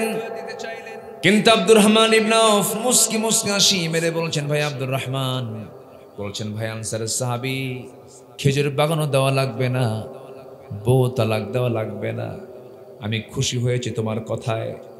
শুধু তুমি আমাকে ব্যবসার কিছু সাইড আমাকে দেখায় দাও, একটু বাজার দেখায় দাও। ছোট্ট বাজার তাকে দেখায় দেওয়া হলো, ছোট্ট ব্যবসা শুরু করে দিলেন। ওই যে বরকত হওয়া শুরু হলো, বরকতে বরকতে ধন্য হচ্ছেন আব্দুর রহমান ইবনে আউফ। কয়েক রোদে সোনা কামাই করলেন, বিয়েটাকে প্রয়োজন মনে করে। যৌবন আছে যার, বিয়ের প্রয়োজন আসতে কয়। আসতে বলেন কেন? অনেকে বুড়ো চাচা লজ্জায় বলতেছেন, হুজুর আমার তো প্রয়োজন শেষ। আমার বন্ধুগণ, আল্লাহ রাব্বুল আলামিন বিয়েটাকেও জরুরি করে দিয়েছেন। বিয়ে করাটা ইবাদত। ফানকিহু মা তাবা লাকুম মিনান নিসা মাসনা ওয়া সুলাসা ওয়া রুবা। আল্লাহ পাক বিয়ে করতে বলেছেন, এটা ইবাদতের কাজ। আমার বন্ধুগণ, আব্দুর রহমান ইবনে আউফ প্রয়োজন মনে করলেন, কয়েক রোদে সোনা কামাই করলেন। সেই সোনাগুলো বিক্রি, সেই সোনাগুলোর সঙ্গে করে নিয়ে একটা মেয়েকে দেখতে গেছেন বিয়ের নিয়তে। সেই মেয়েটাকে পছন্দ হয়ে গেছে, বিয়েটা করে নিলেন। নবজি দাওয়াত পেলেন না। কে দাওয়াত পেলেন না? কি সমস্যা? কি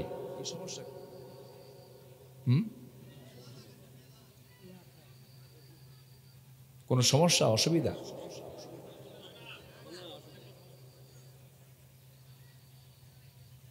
ওখানে আওয়াজ হলো কেন? কি ব্যাপারটা কি?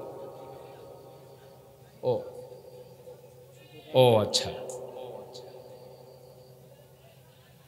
কোরআনের মাহফিল। এটা কিসের মাহফিল বলেন তো? কোরআনের মাহফিল। এই জায়গায় যদি ফেরেশতাদের লিস্টে, যদি ফেরেশতারা কিন্তু লিস্ট করে, সেই ফেরেশতার লিস্টে যদি আপনি বেয়াদবের তালিকায় পড়েন, জান্নাত হারাম হয়ে যাবে, জান্নাত হারাম হয়ে যাবে। এটা কিন্তু বিশাল ব্যাপক জায়গা, এটা খেলতামাশার জায়গা না। একটু বসেন, একটু বসেন। আমি তো আমার বাপের কাহিনী বলতে আসিনি, নবী সাহাবীদের জীবন থেকে কিছু কথা বলতে এসেছি। একটু বসেন না, কত সময় এদিক সেদিক চলে যায়। আমি আসছি অনেক আগে, আমি চাইছিলাম যে একটু আগে ভাগে উঠবো, কিন্তু আমার দেশের 95% মাহফিল কমিটির একটা প্রবলেম কি জানেন? এমন সময় উঠায় দেয় যখন মানুষের যাওয়ার সময় হয়ে যায়। একদম 95% কমিটির এই চিত্র। এটা আমার দেশে বলে লাভ হয় না, বলে লাভও হয় না। ময়মনসিং এক মাহফিলে গেলাম, 8টার দিকে মাহফিলে গেছে, বলে হুজুর খাওয়া দাওয়া করেন? বালিশ দিলাম, শুয়ে পড়েন। তো বললাম যে আমাকে উঠাবেন কখন? গত বছর বক্তা যে সময় উঠছে তার 1 ঘন্টা আগে তুলুন। রাত 3টার দিকে ডাক দিছে। রাত কয়টা? 3টায় ডাক দিয়ে বলে হুজুর চলেন। আমাকে 3টায় দিলেন, গত বছর মেহমান কয়টা? হুজুর 4টায় ছিল। এবার আপনাকে 1 ঘন্টা আগে দিস। এই নওগাঁ মান্দা বদলগাছির সাথী, মান্দার সাথে একটা থানা আছে বাগমারা, নাম শুনেছেন তো? বাগমারাতে এক মাহফিলে গেলাম, বলতেছে হুজুর আপনার বয়ান রাত 4:30টায়। তো বললাম কেন? হুজুর আপনার মাহফিলও শেষ, আপনার বয়ানও শুরু, মাহফিলও শেষ, আপনি শেষ দোয়া করবেন। হুজুর আমি বললাম যে ভাইজান লোক কি থাকবে? কিন্তু হুজুর লোক থাকার দরকার নাই, খালি আওয়াজ দরকার, আওয়াজ। বিচিত্র না, সবকিছুই সময় মতো হওয়া উচিত। এই সিচুয়েশনটা হতো না যদি একটু আগে ভাগে উঠলে এই পরিবেশটা একটু সুন্দর থাকতো। যাই হোক, সমস্যা নেই, লোকজন বসে আছেন, বলি আলহামদুলিল্লাহ, জোরে বলি আলহামদুলিল্লাহ। আমি কিন্তু শুরু করেছি ভ্রাতৃত্ব দিয়ে। আজকে গোটা পৃথিবীতে সবচেয়ে সংকট আজকে আমাদের মাঝে কিসের? ভ্রাতৃত্বের। যে রোগ, যে সময়ের, সেই রোগ বিষয় তো কথা বলা দরকার। আজকে আমাদের মাঝে মোহাব্বত নাই, আমরা এত হৃদয়হীন হয়ে পড়েছি। একটা মানুষকে মেরে 49 টুকরা বানাচ্ছে মানুষ, 49 টুকরা। মানুষ এতটাই পাষাণ, হিংস্র হায়নাও এত পাষাণ নয়। একটা মানুষকে মেরে হাড় হাড্ডিকে পৃথক করে, গোশতগুলোকে কষায়ের মতো কেটে টুকরো টুকরো করে, কোমরের মধ্যে দিয়ে ফ্ল্যাশ করে মাংসকে সরানো হচ্ছে, অস্তিত্বহীন করা হচ্ছে, আউট করে দেওয়া হচ্ছে। আমরা কোন দুনিয়া আমরা বসবাস করছি? এই আধুনিক দুনিয়ায় ইসরায়েল 20 সেকেন্ড পর পর এক একটা করে মাল্টি স্ট্রিট বিল্ডিং এর উপরে বম্বিং করছে। বম্বিং এর ধোঁয়ার উপর দিয়ে মানুষের লাশ উঠতেছে। আজকে মানবতা কোথায়?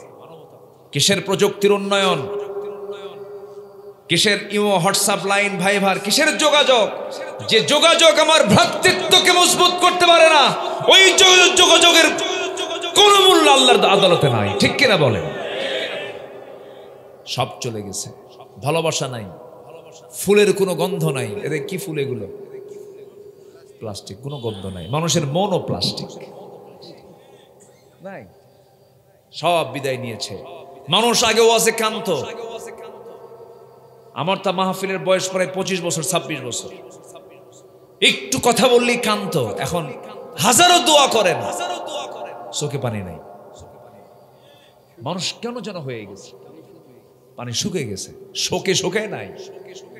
দিলের মধ্যে আল্লাহর ভয় নাই। দিলের মধ্যে আল্লাহর ভয় যত বেশি হবে তার অন্তর তত নরম হবে। কি হবে? কি হবে? কি হবে? নরম হবে। এই জন্য তাকওয়া দরকার, ভ্রাতৃত্ব দরকার। ভাই একটু মনোযোগ দিয়ে কথাগুলো শুনুন, একটু কাজে লাগবে।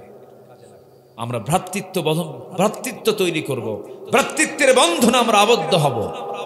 আজকে ভাই ভাই গন্ডগোল। আজকে সন্তান তার মাকে সম্পত্তির লোভে বটি দিয়ে জবা করে। আছে না? আছে না? নাই? কোথায় আছে? এগুলো কি চলছে দুনিয়াতে? এর মূল কারণ হলো ভ্রাতৃত্ব নেই, এবং মূল কারণ হলো আমরা কি ছেড়ে দিয়েছি বলেন তো? কি ছেড়ে দিয়েছি? প্রতিদিন একটা বান্দার সুস্থ থাকার জন্য কোরআনকে কয় পৃষ্ঠা করে তেলাওয়াত করা দরকার। তেলাওয়াত নাই, মোবাইল পাইলেই ঘন্টার পরে ঘন্টা খালি আছে না? আমার বন্ধুগণ, একটু কান লাগাবেন, মনোযোগ দিয়ে কথাগুলো শুনবেন। আল্লাহ রাব্বুল আলামিন মুমিনদের কি ভ্রাতৃত্বের বন্ধনে দেখতে চান। যদি টুকটাক সমস্যা হয়ে যায় তোমরা ঠিকঠাক করে নিও। একজন সাহাবীর কথা বলছিলাম, মনে আছে কিনা? আব্দুর রহমান ইবনে আওফ রাদিয়াল্লাহু তাআলা আনহু ব্যবসা করে কিছু সোনা কামাই করলেন। সেই সোনা দিয়া একটা মেয়েকে তিনি বিয়ে করে বউ বানায় বাড়িতে নিয়ে আসলেন। ৩-৪ দিন পর নবীর কাছে গিয়ে সুন্দর পোশাকে সুন্দর সুগন্ধে যখন দাঁড়িয়েছেন, রাসূল বলছেন, আব্দুর রহমান, তোমাকে আজকে একটু ভিন্ন দেখা যাচ্ছে, চেহারায় কেমন যেন লাবণ্য দেখা যাচ্ছে, চেহারার মধ্যে তোমার মধ্যে বরকত লক্ষ্য করছে, তুমি কি কিছু করছো নাকি? উনি মুস্কি হাসি মেরে বলছে, হুজুর আমি তো বিয়ে করে ফেলছি। রাসূল মুস্কি হাসি মেরে বললেন, বিয়ে করলা তুমি, দাওয়াত পাইলাম না আমি, তুমি আমারে দাওয়াত দিলা না, আমি বিশ্বনবী দাওয়াত পেলাম না, কেমন কথা? সাহাবী এবার মুস্কি হাসি মেরে বলছে, হুজুর দাওয়াত দেব কখন, মনি তো নাই। কি নাই? এরকম হয় কিনা? এখনো হয় না? হয়, কাছের বন্ধু কিন্তু বিয়ের দাওয়াত মিস হয়ে যায়, দাওয়াত পায় না। বিয়ে হয়ে গেছে, আমার নবীজি বলছেন, বিয়ে তো হয়ে গেছে ভালো কথা, সমস্যা নেই, দেখতে গেছো বিয়ে হয়ে গেছে ভালো কথা, কিন্তু আমার তো দায়িত্ব আছে। তুমি হিজরত করে আমার সঙ্গে মক্কা থেকে মদিনা এসেছো, বিয়েটা যে করলাম মোহরানার টাকা তুমি দিলা কেমনে? হুজুর ব্যবসা করেছিলাম, কয়েক রতি সোনা কামাই করেছি, সেই সোনাটা সম্পূর্ণ আমার বউকে দিয়া, সেই বউটাকে আমি রানী বানায় আমার বাড়িতে নিয়ে আসছি, মোহরানা আদায় করেছি, হিজাব কবুল হয়ে গেছে। আমার নবীজি এতটাই খুশি হলেন, আমার নবীজি সেই পরিবারের জন্য দোয়া করে বলছেন, আল্লাহ তাআলা আমার আব্দুর রহমান ইবনে আওফ যে ত্যাগ স্বীকার করে মক্কা থেকে মদিনা পর্যন্ত এসেছে, সবকিছু মাইনাস করে দিয়া আমার আব্দুর রহমানের ব্যবসা এবং পরিবারে তুমি আল্লাহ বরকত দিয়া ধন্য করো। পরিবারে এমন বরকত হলো, 13 সন্তানের বাপ। কয় সন্তান বলেন? কয় সন্তান? 13 সন্তান। নবীজি দোয়া করে দিলেন। আচ্ছা, সন্তান কম হওয়া দরকার না বেশি হওয়া দরকার? আপনার কয়টা? 4টা। আপনার কয়টা? মাশাআল্লাহ, এখানে 4 দলীয় জোট হলো নাকি? এখানেও 4, এখানেও। আপনার কয়টা? মাত্র 2টা। কি একটি হলে ভালো হয় না? 2 সন্তানের বেশি নয়, একটি হলে ভালো হয়। হ্যাঁ, কি স্লোগান দিল! অথচ হাদিস, তাযাওয়াজুল ওয়াদুদুল ওয়ালুদ, তোমরা অধিক সন্তান জন্মদানকারী মানে পরিবারে বিয়ে করো, মেয়েকে বিয়ে করো, সন্তান বাড়াও, উম্মত বাড়াও। ফাইন্নী ওয়াহিকুমুল ইয়াউম, আমি রাসূল কিয়ামতের দিন গর্ব করে বলবো আমার এতগুলো উম্মত আছে। আল্লাহু আকবার বলেন। সন্তান এটা একটা বরকত। সন্তান বেশি হলে এটা কি সম্পদ না? সম্পদ না বলেন তো? কিন্তু আল্লাহ একটা ভাগ করে দিয়েছে ইদানিং আধুনিক দুনিয়াতে, যার সম্পদ আছে তার সন্তান নাই, আবার যার সন্তান আছে তার আবার সম্পদ নাই। আচ্ছা, ধনীর ছেলে, ধনীর সন্তান বেশি না গরিবের সন্তান বেশি? বলেন বলেন বলেন। গরিবের সন্তান কোনো কিচ্ছু লাগে না, কোনো চিকিৎসাও লাগে না, কোনো পেট কাটা লাগে না। পেট কাটা কি কয়? সিজার। সিজার লাগে না। মানে আমরা তো বাংলা কই না, আমরা ইংরেজি কই সবসময়। সিজার, সিজার লাগে না। পৃথিবীর কোন প্রাণী, মানুষ ছাড়া কোন প্রাণীর কি সিজার লাগে? কোন প্রাণীর সিজারের প্রয়োজন হয় না। খালি প্রয়োজন হয় কার? মানুষের। প্রয়োজন হতো না। এটারও কারণ আছে। কিছু ডায়াগনস্টিক সেন্টার আছে ডাকাত, আছে কিনা বলেন? আছে কিনা বলেন? যেখানে ইনজেকশন দিলে হয়ে যাবে সেখানে কি করে? অপারেশন। ইনজেকশনের জায়গায় কি? অপারেশন।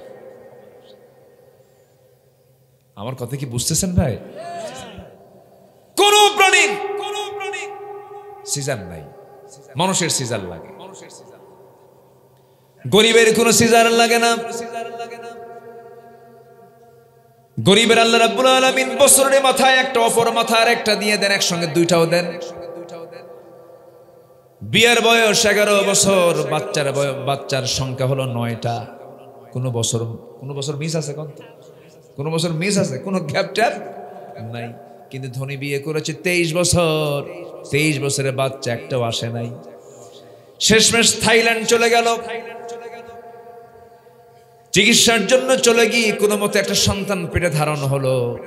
সেই সন্তানটার বয়স যখন পেটে 9 মাস হয়ে গেছে, ডাক্তার বলে পজিশন ঠিক নাই, সিজার। কি লাগবে? সিজার লাগবে। বাচ্চা দুনিয়াতে চলে এলো। বাচ্চা দুনিয়াতে আসার সঙ্গে সঙ্গে ডাক্তার বলে দিল, ওর তো এখনো ম্যাচুরিটি আসে নাই, পরিপক্ক হয় নাই, তাড়াতাড়ি আইসিইউতে নিয়ে নাও। চোখে দেখে না, কানে শোনে না, তাড়াতাড়ি নিয়ে নাও আইসিইউতে। আইসিইউতে কিছুদিন থাকার পরে 2-3 বছর বয়স যখন হয়ে গেছে, সেই বাচ্চাটা যখন সবার সামনে আসে, তাকায় একদিক, নজর আরেক দিক। এই আসে না? বলেন তো। আল্লাহ গরিবকে সন্তান দিয়ে ভরপুর করে দিয়েছেন, ধনীকে সম্পদ দিয়েছেন। আল্লাহ বলছেন, ধনীকে তুই টাকা দেখবি, আর আমার গরিব বান্দাগুলো সন্তান দেখে চক্ষু শীতল করবে। সুবহানাল্লাহ। গরিব বেশি খায় না ধনী বেশি খায়? বলেন, ধনী বেশি খায়? কে বেশি খায় বলেন? গরিব বেশি খায়। আচ্ছা, শহরের লোক বেশি খায় না গ্রামের লোক বেশি খায়? গ্রামের লোকই তো বেশি খায়। শহরের লোক মুলার নাস্তা করে। কিসের নাস্তা? কি মুলা চেনেন তো?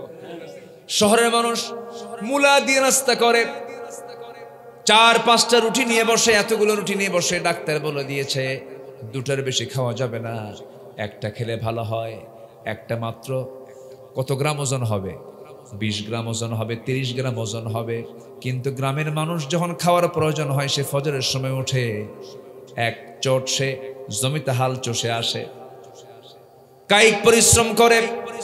9টা বাজার সঙ্গে সঙ্গে বাড়িতে এসে বউকে বলে, বউ রে কি খাবার আছে? রান্না এখনো শেষ হয় নাই, রাতের কি খাবার আছে? পান্তা নিয়ে আয়। পান্তা নিয়ে আসছে। পাতিলের তলে 1 কেজি পান্তা, 1 সের চালের পান্তা। সেই পান্তা নিয়ে যখন ডিশ নিয়ে বসেছে, গাবলা নিয়ে বসেছে, এতগুলো লবণ, 4-5টা পেঁয়াজ আর কাঁচা মরিচ 3-4টা বসে গেছে মজার তালে। এমন খাওয়া খাইলো, গো গ্রাসের মতো, গরুর মতো গ্রাস দিয়া খাচ্ছে এতগুলো করে। 5 মিনিটে 1 কেজি চাল শেষ। এরপরে বলে, বউ আরো কিছু আছে নাকি? না। খাইছো কেমন? 1 কোনা ভরলো। কয় কোনা পড়ছে? কে বলেছে মানুষ সম্পদ পেলেই সুখী হয়ে যায়? না না, সুখী হওয়ার একমাত্র মাধ্যম কে? কে কে কে? মাধ্যম আল্লাহ। কিন্তু গরিব মানুষগুলো খায়, আল্লাহ তাদেরকে খাওয়ার মতো বরকত দিয়ে দিয়েছেন। ধনী মানুষ খেতে পারে না, ডায়াবেটিস হয়ে গেছে, খেতে পারে না। এটা 2 গ্রাম, এটা 3 গ্রাম, এটা 4 গ্রাম খেতেই পারে না। এতগুলো আঙ্গুর সুন্দর করে সাজানো গোছানো 1 কেজি আঙ্গুর সামনে থুয়ে রাখছে। হাজী সাহেব খেতে নাই। একটা আঙ্গুর খাওয়ার সঙ্গে সঙ্গে সহকারী বলে, স্যার আর খাওয়া যাবে না কেন? ইনসুলিন নিতে হবে। একটা খায় আর ইতিমের মতো চাঁদাইরে পোড়া কপাল খাইতে পারি না। কি কথা কি বুঝতেছে? কোনো চিন্তা নাই। অর্থ আছে কার কত, সম্পদ আছে কার কত, এগুলো চিন্তার কোনো বিষয় নয়। আল্লাহর কাছে আমরা চাবো সম্পদ না সুখ? বলেন বলেন বলেন বলেন। আল্লাহর কাছে আমরা চাবো অসুস্থতা না সুস্থতা? গোটা দুনিয়ার সবকিছু আপনাকে দিয়ে দেওয়া হলো, কিন্তু আপনি অসুস্থ, কোনো লাভ আছে নাকি? কোনো লাভ নাই। কথা তো বিভিন্ন দিকে চলে গেল, আবার লাইনে চলে আসে। ভ্রাতৃত্বের বন্ধনে আবদ্ধ হতে হবে আমাকে আপনাকে। এই উদাহরণ দিয়ে তিনি এক সাহাবীকে টেনেছিলাম, আব্দুর রহমান ইবনে আউফ। আমার নবীজি বলছেন, বিয়ে করছে ভালো কথা, তুমি মোহরের টাকা আদায় করছো নাকি? মোহরের টাকা আদায় করেছি। ওই যে কয়েক সোনা কামাই করেছে, সেই টাকাগুলো, সেই সোনাগুলো দিয়ে বউটাকে রানী বানায় ঘরে নিয়ে আসছি। রাসূল দোয়া করে দিলেন।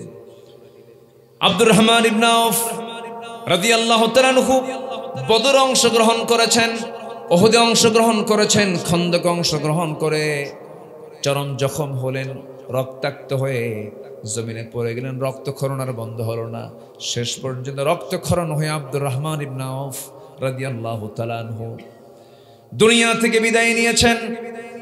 সাদ ইবনে মুআজ রাদিয়াল্লাহু আনহু দুনিয়া থেকে বিদায় নিয়েছেন। আব্দুর রহমান ইবনে আউফ কত বড় ভাগ্যবান, এতগুলো যুদ্ধে তিনি অংশগ্রহণ করেছেন। আমার ভাইরা, আমার বন্ধুগণ, আব্দুর রহমান ইবনে আউফের জীবনটা আমি টেনে নিয়ে আসার অন্যতম যে দিকটা ছিল সেটা হলো, ওই যে মনে আছে কিনা, আনসার সাহাবী বলে ফেললেন, ভাইরা আমি তোমার জন্য একটা খেজুর বাগান দিয়ে দিলাম, আমার দুইটা বউয়ের মধ্যে একটা বউ তালাক আমি তোমাকে দিতে চাই। এই যে ভ্রাতৃত্ব, এই যে মহাব্বত, এই ভালোবাসা আমাদের মধ্যে তৈরি হওয়ার দরকার আছে না নাই? আসতে বলবেন না, আছে না নাই?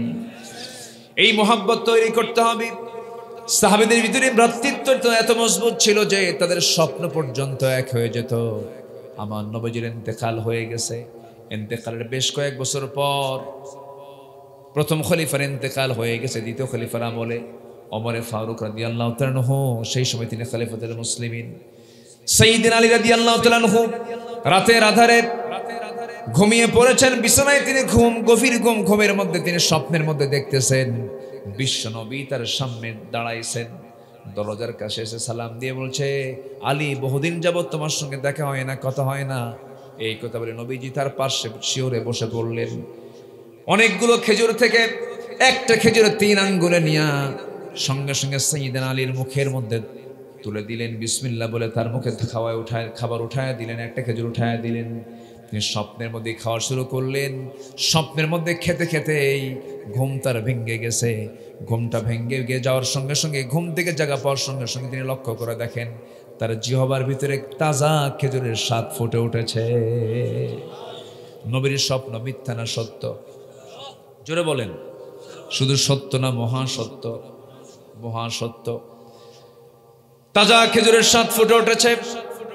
আবেগ আপ্লুত হয়ে পড়লেন, ওযু বানালেন, নামাজে দাঁড়ায় গেলেন, আল্লাহর দরবারে শুকরিয়া আদায় করলেন, চোখের পানি ফেলে ফেলে কাঁদলেন। আমার বন্ধুগণ, আল্লাহর নৈকট্য হাসিল করার জন্য 5 ওয়াক্ত নামাজ তো পড়তেই হবে। আল্লাহর নিকটতম বান্দা হওয়ার জন্য সবচেয়ে গুরুত্বপূর্ণ একটা নামাজ আছে, সেটা হলো শেষ রাত্রির নামাজ, তাহাজ্জুদ নামাজ। আমরা রেগুলার পড়ব। জোরে বলি ইনশাআল্লাহ, আরো জোরে বলি ইনশাআল্লাহ। দিন শেষে সবার সঙ্গে বন্ধুত্ব হেরে যাবে, বন্ধুত্ব থাকবে কার সাথে? আল্লাহর সাথে। আল্লাহর সঙ্গে সম্পর্ক করার একমাত্র মাধ্যম হচ্ছে 5 ওয়াক্ত নামাজ। আর গুরুত্বপূর্ণ একটা অপশন হচ্ছে, গুরুত্বপূর্ণ একটা টাইম হচ্ছে শেষ রাতের সময়। সাইয়্যিদিনা আলী তাহাজ্জুদ পড়লেন, চোখের পানি ফেলে ফেলে কাঁদলেন। ফজরের যখন আজান হয়ে গেছে, মসজিদের দিকে রওনা করলেন। মসজিদে গিয়ে নামাজে দাঁড়ালেন।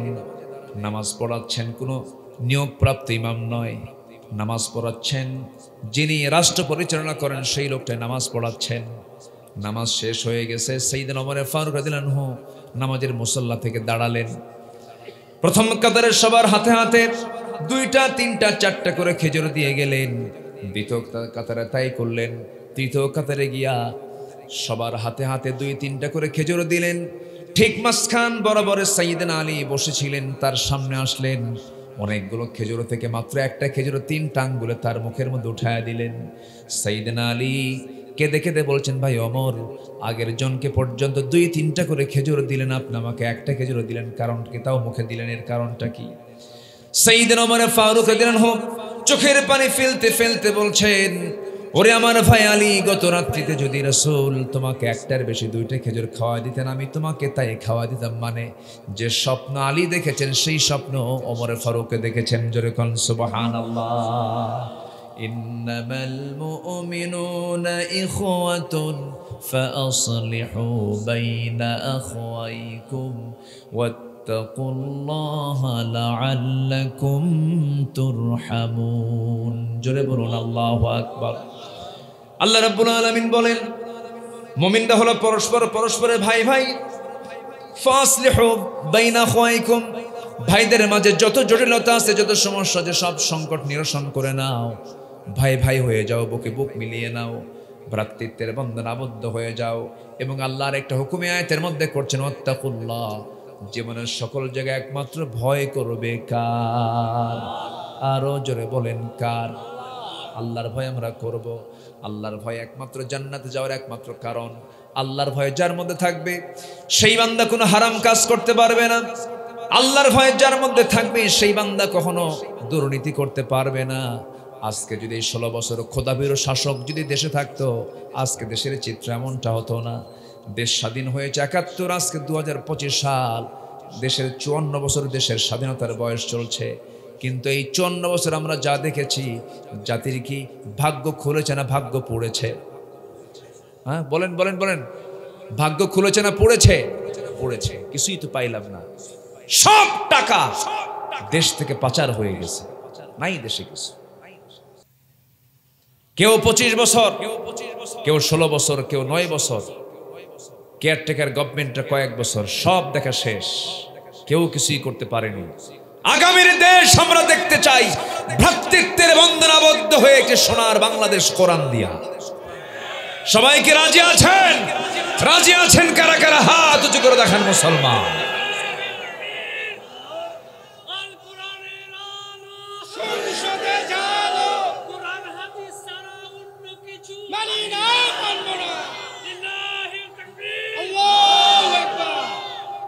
আল্লাহ কবুল করুন, জোরে বলি আমিন। এই ইসলাম প্রতিষ্ঠার জন্য ফুলসজ্জার মধ্য দিয়ে ইসলাম আসে নাই। সাহাবে কেরামদের শরীর থেকে রক্ত ঝরেছে। সেই রক্তে ভেজা ইসলামকে আমরা বাংলার জমিনে বিজয়ী করার জন্য,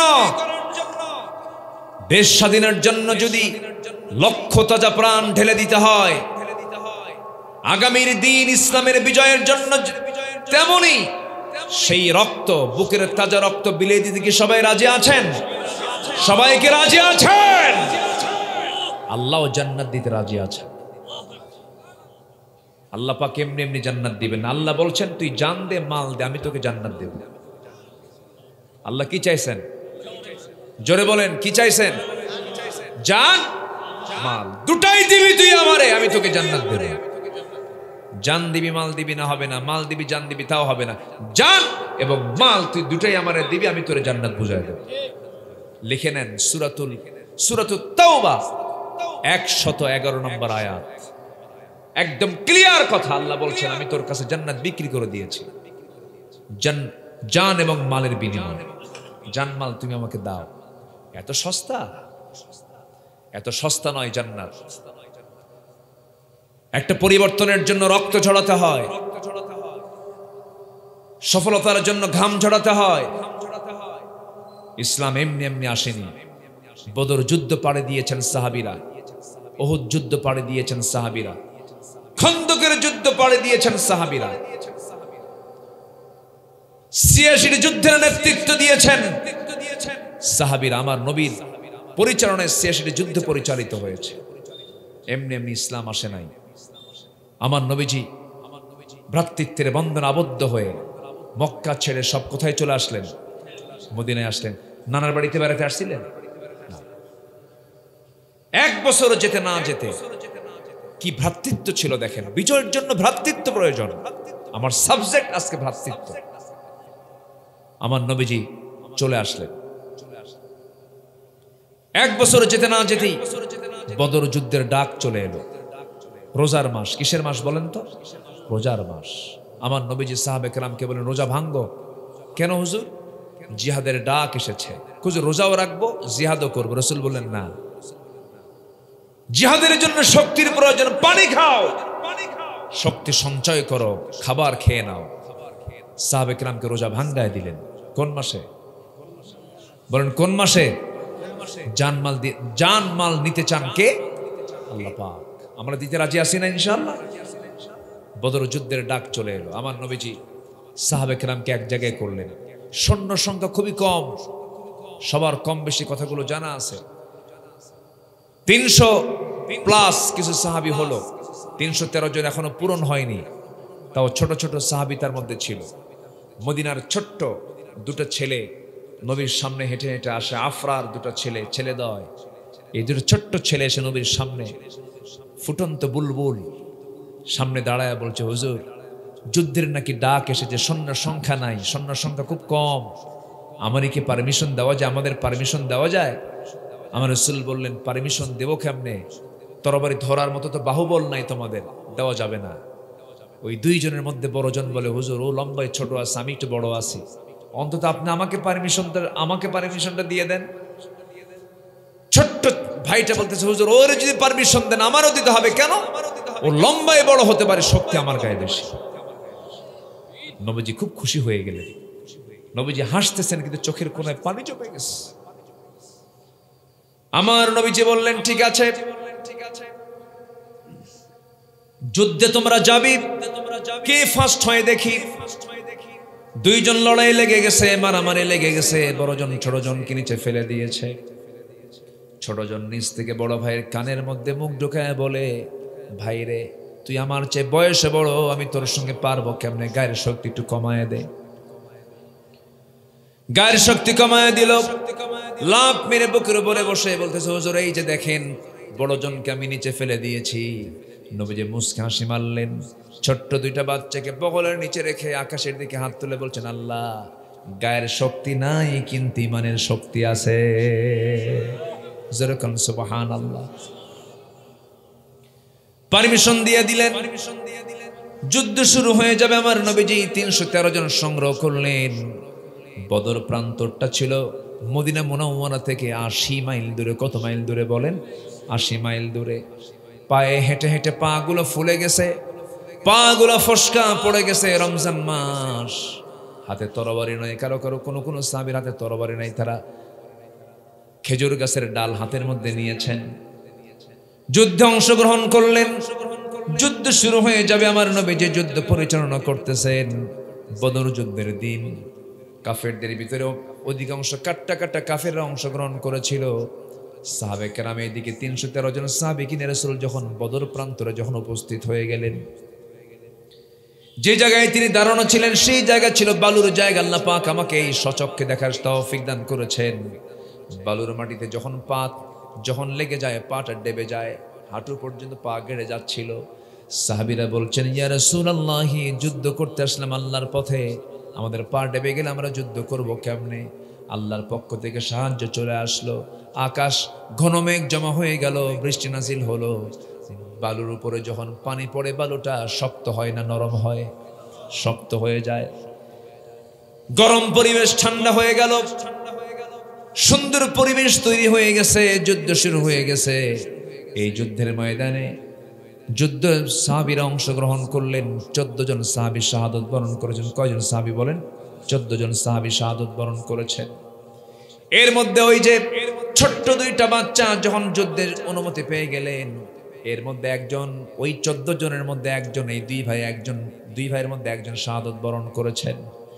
যুদ্ধের ময়দানে গিয়ে এক সাহাবীকে ডাক দিয়ে বলো, চাচা, কাফেরদের নেতা, কুরাইশদের নেতা আবু জেহেল কোথায়?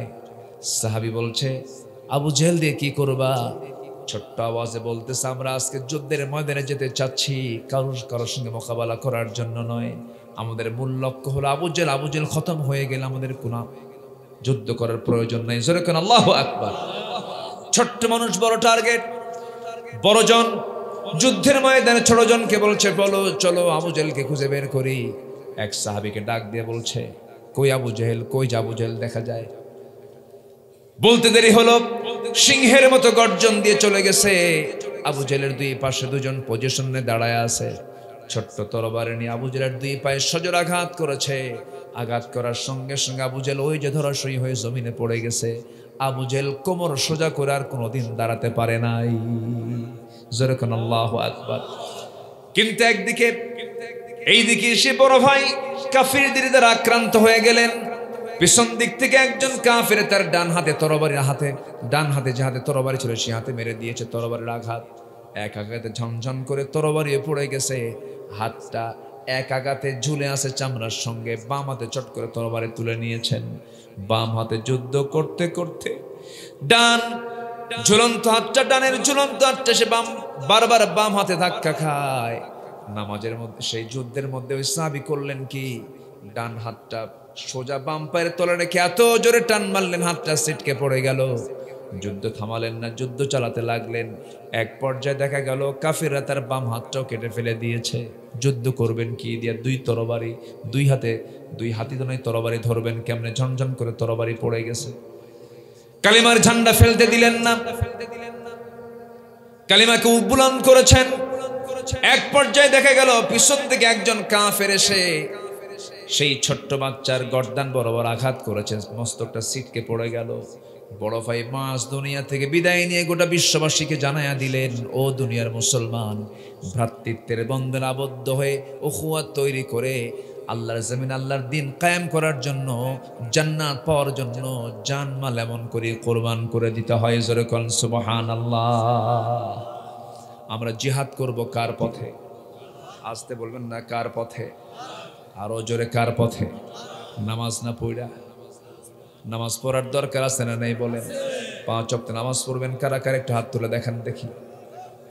জোরে বলি ইয়া আল্লাহ, আরো জোরে বলি ইয়া আল্লাহ। আমাদেরকে 5 ওয়াক্ত সালাত আদায় করার তৌফিক তুমি আল্লাহ দিয়া দাও। জোরে বলি আমিন, আরো জোরে আমিন, আরো জোরে আমিন। কষ্ট দিয়ে ফেললাম মনে হয়। আমার দেশে নামাজি বেশি না বেনামাজি বেশি? হ্যাঁ? যাকাত দাতা বেশি না সুদখোর বেশি? হ্যাঁ বলেন। আমার দেশে বিয়ে সহজ না জেনা সহজ? কি পরিবেশ আমরা উপহার দিলাম, কি পরিবেশ আমরা উপহার দিলাম। সব কিছু চেঞ্জ হয়ে যাবে। একটা কথা বারবার বলছি, সেটা হলো আমরা ভ্রাতৃত্বের বন্ধনে আবদ্ধ হয়ে কোরআনকে লালন করব। জোরে বলি ইনশাআল্লাহ, আর জোরে বলি ইনশাআল্লাহ। ভ্রাতৃত্ব আমরা তৈরি করব। অনেক রাত হয়ে যাচ্ছে, আপনারা কষ্ট পাচ্ছেন, 2-1 করে উঠে যাচ্ছেন, এবং আমাকে অনেক আগে একটা চিরকুট দেওয়া হয়েছে। আমি এটাকে চুপ করে রাখছি এই জন্য যে আমি আপনাদের সম্মানে বলিনি, সম্মানে আমি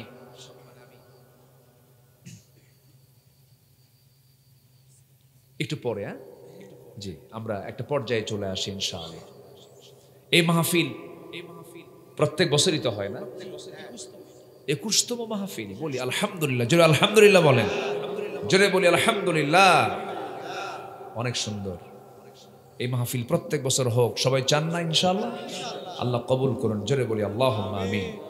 আমি সূরাতুল হুজুরাতের একটা আয়াতের একটা অংশ থেকে আমি কথা বলছিলাম উখুওয়াতের উপরে, ভ্রাতৃত্বের উপরে। কেন?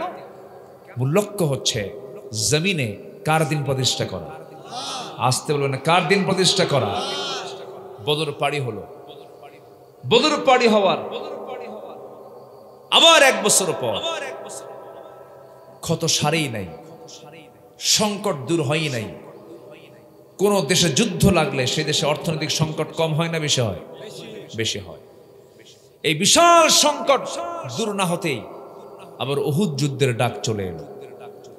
সেই উহুদ যুদ্ধের দিন আমার রাসূলের কানে যখন চলে আসছে যে শত্রুপক্ষ তারা উহুদ প্রান্তর পর্যন্ত চলে এসেছে। এর আগে আসছিল হলো 80 মাইল দূরে, এবার আসছে মাত্র 3 মাইল দূরে। কয় মাইল দূরে?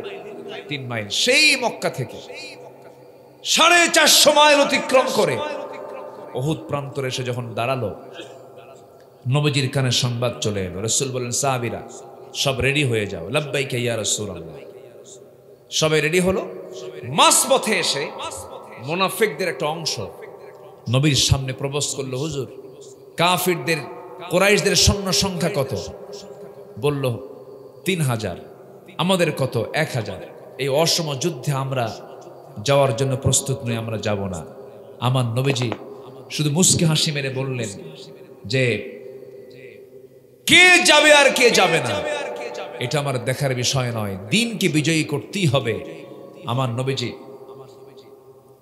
ওই মুনাফিকদেরকে চিহ্নিত করলেন যারা পৃষ্ঠ প্রদর্শন করলো, বাকি সবাইকে নিয়ে উহুদ প্রান্তরের দিকে চলে গেলেন। এখানে একটা বিষয় স্পষ্ট করে দেওয়া দরকার। বলুন তো, নামাজে মুনাফিক চেনা যায় না মাঠে মুনাফিক চেনা যায়? বলেন বলেন বলেন। নামাজে না মাঠে? আমার সন্তানরা কোথায় ছিল বলেন তো? আগস্টে কোথায় ছিল? নামাজে তো ছিল, নামাজে তো পড়বো আমরা, ঠিক আছে, কিন্তু এই সন্তানগুলো কোথায় ছিল? বিজয় দিয়েছেন কে? আসতে বল, বিজয় দিয়েছেন কে? কিছু কিছু মুসলমান আমার দেশে আছে, নামাজের ব্যাপারে কোনো তাদের সমস্যা নেই, রোজার ব্যাপারে কোনো সমস্যা নেই, মাঠের কথা যখন আসে, জিহাদের কথা যখন আসে, সংগ্রামের কথা যখন আসে, তখন ফতুয়াবাজি শুরু হয়। আছে না নাই? মাঠের ইবাদত কিন্তু কোনো অংশে কম নয়। যত রক্ত লাগে দেব, প্রয়োজনে লোক পাঠাবো, আমি যাব না। এই পাবলিক নাই? কিন্তু আমার সন্তানরা কি 5 অগাস্টের আগ পর্যন্ত তারা কি এইগুলো করেছে? তারা কোথায় ছিল? বাড়িতে না মাঠে ছিল? বাপেরা বাড়িতে ছিল আর সন্তানরা মাঠে ছিল। পুলিশ গুলি করে আর পুলিশের সন্তানগুলির সামনে দাঁড়ায় যায়। আল্লাহ পাক বিজয় কেন দিবেন না? উহুদ যুদ্ধের দিন আমার নবীজি মুনাফিকদেরকে চিনে ফেললেন। আমার নবীজি মুনাফিকদেরকে চিহ্নিত করলেন। যুদ্ধ শুরু হয়ে যাবে। যুদ্ধ শুরুর প্রাক্কালে আমার নবীজি 50 জন তীরন্দাজ সাহাবীকে এক জায়গায় ডাক দিয়ে বললেন, সাহাবীরা এদিকে আসো, ভ্রাতৃত্ব তৈরি করো, মুহাব্বত তৈরি করো। বিজয়ের জন্য যুদ্ধ আগে দরকার না, ভ্রাতৃত্ব আগে দরকার।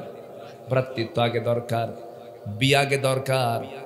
আমার বন্ধুগণ, এই যে আমার দেশে যত কাজ আমরা করতে যাব, সেই কাজের ক্ষেত্রে আগে আমাদেরকে দেখতে হবে আমাদের মধ্যে ইখলাস আছে কিনা, ভ্রাতৃত্ব আছে কিনা, আন্তরিকতা আছে কিনা। বিয়ে আগে দরকার না মন ভালো হওয়া আগে দরকার? বলেন বলেন বলেন বলেন। নিয়ত ভালো হওয়া দরকার। আমি বউকে ভালোবাসলাম না, সংসার হবে কেমনে? পরস্পরে ভ্রাতৃত্ব এই বিজয়টা আসবে কেমনে? উহুদের ময়দানে আমার নবীজি 50 জন তীরন্দাজকে বললেন, সাহাবীরা তোমরা তীর নিয়ে হাতে নিয়ে এখানে বসে থাকো। এই জায়গা থেকে নড়বা না, এটা একটা চিকন রাস্তা আছে, কাফেররা এদিক দিয়ে আক্রমণ করতে পারে। যুদ্ধ শুরু হয়ে গেছে, যুদ্ধে মুসলমানদের বিজয় প্রায় হয়ে গেছে। কিন্তু এই 50 জন সাহাবী ভাবলেন, যুদ্ধ যেহেতু শেষ হয়ে গেছে, এখানে থেকে লাভ কি? নবীর কথা অনুমতি না নিয়ে তারা সেই জায়গা থেকে স্থানটা ত্যাগ করলেন। ওই চিকন গলিপথ দিয়া কুরাইশদের একটা টিম ওই দিক দিয়ে তারা আচমকা ভিতরে ঢুকে গেল। ভিতরে ঢুকে পড়েই কাউকে টার্গেট না করে তারা প্রথম টার্গেট করেছে রাসূলকে লক্ষ্য করে। তারা দুনিয়া থেকে বিদায় করার জন্য প্ল্যান হাতে নিয়েছে। দূর থেকে করলো কি, হাতের মধ্যে পাথর নিয়ে মারা শুরু করে দিল। আগে প্রথমে মারলো, তারা তীর মারা শুরু করলো। 10 জন সাহাবী নবীর চতুর্পার্শ্বে প্রাচীরের মতো দাঁড় হয়ে বলছে, হুজুর যত তীর লাগবে আমাদের গায়ে লাগবে, আপনার গায়ে একটা আঁচড়ও লাগাতে দেব না। 10 জন সাহাবী সেখানে শাহাদাত বরণ করলেন। আমার নবীজি একাকী পড়ে গেলেন। একটু দূর থেকে কয়েকজন কাফের হাতে পাথর নিল, পাথর মারা শুরু করে দিল। নবীজির মাথায় সেদিন টুপি ছিল না, নবীজির মাথায় সেদিন হেলমেট ছিল, নবীজির মাথায় সেদিন পাগড়ি ছিল না, নবীজির মাথায় সেদিন হেলমেট ছিল। লোহার লৌহ বর্ম পড়েছেন, হাতে তরবারি ছিল, বর্ষা ছিল, ঘোড়ার পিঠে মুহাম্মদ, সেনাপতি মুহাম্মদ সাল্লাল্লাহু আলাইহি ওয়াসাল্লাম। আমার নবীজি সেই যুদ্ধের দিন সম্পূর্ণ একাকী পড়ে গেলেন। কাফেররা তাকে টার্গেট করে জমিনে ফেলে দিয়ে ফেললো, এমনভাবে তাকে আক্রান্ত করলো। দূর থেকে পাথর যখন মারলো, হেলমেটের চিকন লোহা নবীর কপালের মধ্যে গেঁথে গেল। আরেকটা আঘাত করলো গাল বরাবর, শিরস্থানের চিকন লোহা নবীজির গালের মধ্যে গেঁথে গেল। আরেকটা আঘাত করলো নবীজির মুখ বরাবর, সামনের সুন্দর সুন্দর দুটি দাঁত ভেঙে পড়ে গেল। একই মুখের ভিতরে 3টে ইনজুরি, কপালে লোহা, গালে লোহা, মুখের দাঁত 2টা নাই। বিশ্বনবী, যে বিশ্বনবী রাস্তায় হাঁটলে পরে, সূর্যের নিচে হাঁটলে পরে, সূর্যের নিচে আল্লাহ রাব্বুল আলামিন এক খণ্ড মেঘ দিয়ে রাখতেন। জোরে কান সুবহানাল্লাহ। যে নবী আমার নখের ইশারায় আকাশের চাঁদ খণ্ডন করেছেন, যে নবী জন্মের সময় আবু তালেব বলেন, বাদেজা মোহাম্মদ, আমি তোমাকে ছোট্টবেলায় দেখেছি, তুমি যখন ছোট্ট নবজাতক ছিল আমি তোমাকে নিজের চোখে দেখেছি। আমি তোমাকে দেখতে আসলাম, তোমার মা তোমাকে দেখে শুধু কান্দে, তোমার কাছে আসে না, শুধু ছটফট করে আর কান্দে। কিন্তু আমি লক্ষ্য করে দেখলাম তোমার মা তোমার কাছে না আসলেও আমি তোমাকে নিজের চোখে দেখেছি। চাঁদনি আকাশের নিচে যখন তোমার মা তোমাকে শুয়ে রেখেছে, সেই সময় তুমি একাকী হাত পা নড়াচড়া করো, তোমার হাতের ইশারা যখন তোমার ডান দিকে তোমার হাতটা চলে যায়, আকাশের চাঁদটা ডান দিকে চলে যায়। তোমার হাতটা যখন বাম দিকে যায়, তোমার হাতের সঙ্গে সঙ্গে চাঁদটা বাম দিকে চলে যায়। যখন তুমি তোমার দুই হাতটা দিয়ে যখন হাতটা নিচের দিকে নেমে আনো, চাঁদটা নিচের দিকে নেমে আসে। আমি কি ভুল দেখছি নাকি মোহাম্মদ বলো তো? রসুল মুস্কান হাসি মেরে বলছেন, চাচা আপনি যা দেখেছেন সঠিক দেখেছেন, কারণ আমার মা আমাকে করে নিতে পারেন না, এই জন্য, কারণ স্বামীকে তিনি হারিয়েছেন। সন্তান জন্ম নেওয়ার পরে সন্তানকে দেখি সবচেয়ে খুশি হবে যেই লোকটা সেই স্বামী তারা দুনিয়া থেকে বিদায় নিয়েছেন। আমার বাপ তো আমার জন্মের আগেই দুনিয়া থেকে বিদায় নিয়েছেন। আমার মা বারবার স্বামীর কথা মনে করে আমাকে কোলে নিতে পারেন না। সেই সময়টুকুন আমি শূন্য ছিলাম, আমাকে খেদমত করার জন্য কেউ ছিল না। সেই জন্য মহান রব্বুল আলামিন ওই শূন্য সময়টুকুন মহান রব্বুল আলামিন আমার জন্য আকাশের চাঁদটা খেলনা বানাইয়া দিয়েছিলেন। জোরে বলি সুবহানাল্লাহ, আরো জোরে বলি সুবহানাল্লাহ। সেই বিশ্বনবী আমার, যার সম্মান আল্লাহর পরে, যার মর্যাদা আল্লাহর পরে, সেই নবীজি উহুদ যুদ্ধের দিন একাকী পড়ে গেলেন। পাথরগুলো মারল, নবীজি মুখ থুবড়ে জমিনে পড়ে গেলেন। কাফিরদের মধ্যে চতুর্দিক থেকে আনন্দ ছড়িয়ে পড়ল। কাফেররা প্রচার করে ফেলল মুহাম্মদ দুনিয়া থেকে বিদায় হয়ে গেছে। কুতিলা মুহাম্মদ, কুতিলা মুহাম্মদ, মুহাম্মদ নিহত। আমার নবীর ইন্তেকালের অপপ্রচার চতুর্দিকে ছড়ানো হলো। সাহাবে কেরামদের মধ্যে কান্নার রোল পড়ে গেছে। সাইয়েদনা ওমর ফারুক রাদিয়াল্লাহু তাআলা কাঁদতে কাঁদতে পাগলের মতো হয়ে গিয়ে তরবারি বের করে নিয়ে বলছে, যে দুনিয়াতে রাসূল বেঁচে নাই, সেই দুনিয়া তোমার বাঁচার কোনো প্রয়োজন নাই। নবীর প্রতি মুহাব্বত থাকার দরকার আছে না নাই? ভাই ভাই মুহাব্বত থাকার দরকার আছে না নাই? ভ্রাতৃত্বের দরকার আছে না নাই? আমার ভাইয়েরা, যত বিজয় পৃথিবীতে আসছে সব বিজয়ের পিছনে একটা হলো সবচেয়ে বড়, এক নম্বরে যেটা হলো আল্লাহর সাহায্য, নাম্বার 2 হলো উখুওয়াত, ভ্রাতৃত্ব। আল্লাহু আকবার বলেন। এক থাকা। সংসারে কখনো ফাটল সৃষ্টি করা যাবে না, দ্বীনি বন্ধনে কোনো প্রকার ফাটলতা সৃষ্টি করা যাবে না। এটাই হলো বিজয়ের সবচেয়ে বড় দিক। আজকে ফিলিস্তিনকে মারা তো দূরের কথা, গুলি করা তো দূরের কথা, মিসাইল মারা তো দূরের কথা, চোখ রাঙা তাকানোর সাহস ইসরায়েল পেত না। মুসলমানরা যদি এক থাকতে পারত। ভ্রাতৃত্ব নাই, নিজেরাই মারামারিতে ব্যস্ত, নিজেরাই ক্ষমতার দ্বন্দ্ব নিয়ে ব্যস্ত। সম্মানিত ভাইয়েরা, উহুদ যুদ্ধের দিন আমার নবীজি সম্পূর্ণ একাকী পড়ে গেলেন। তীর মারল, পাথর মারল, নবীজি মুখ থুবড়ে পড়ে গেলেন। এক সাহাবী দৌড় মেরে এসে রাসূলকে জড়ায়া ধরলেন, কোলের মধ্যে জড়ায়া ধরে নিয়ে উঁচু একটা পাহাড়ের চূড়ায় তাকে শোয়া রাখলেন। আমার নবীজির পাশে কেউ নাই। সেই সময় একজন সাহাবী, পাগল সাহাবী উবাইদা ইবনে জাররাহ তার পাশে বসা ছিলেন। দেখতে পেলেন কপালে লোহা, গালে লোহা, এই লোহাগুলো বের করবেন কেমনে, পেরেশান হয়ে গেলেন। হাত লাগান, টান দেন, রাসূল আও চিৎকার করেন। এবার করলেন কি, রাসূল যেন কষ্ট না পান, আস্তে আস্তে না টান দিয়ে জোরে টান দিতে হবে মনে করে দাঁতটা লাগাই দিলেন লোহার সাথে। এমন জোরে টান মারলেন, এক টানে লোহা বের হয়ে আসলো, ফিঙ্কি দিয়ে রক্ত পড়া শুরু হয়ে গেল। গালের লোহাটা টান দিলেন, গাল থেকে রক্ত পড়া শুরু হলো।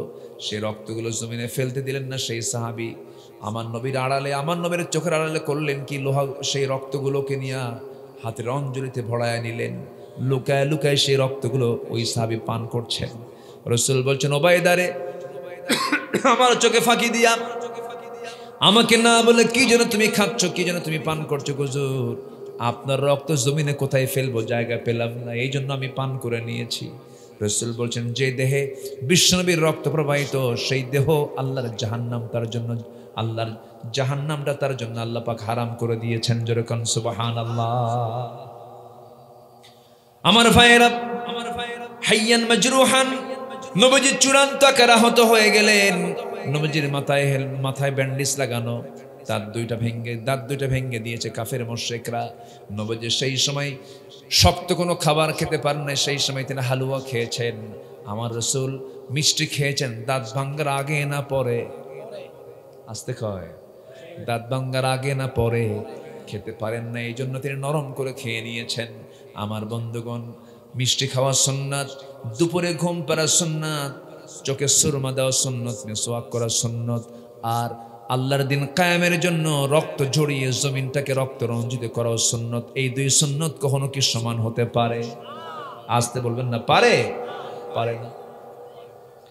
আমার বন্ধুগণ, এই জন্য আমার ভাইয়েরা, প্রথমে আমি যে কথাটা বলতে চাচ্ছি, মুসলিম বিশ্বের সংকট হলো ভ্রাতৃত্ব। এই ভ্রাতৃত্ব আমরা তৈরি করব, পারিবারিক সম্পর্ক আমরা গড়ে তুলব, সন্তানদের দিকে আমরা খেয়াল করব, পরিবারকে জান্নাতি পরিবার বানায় ফেলব, সমাজকে সুন্দর করে সমাজের ঢেলে সাজানোর জন্য নামাজের পরিবেশ তৈরি করে ফেলব।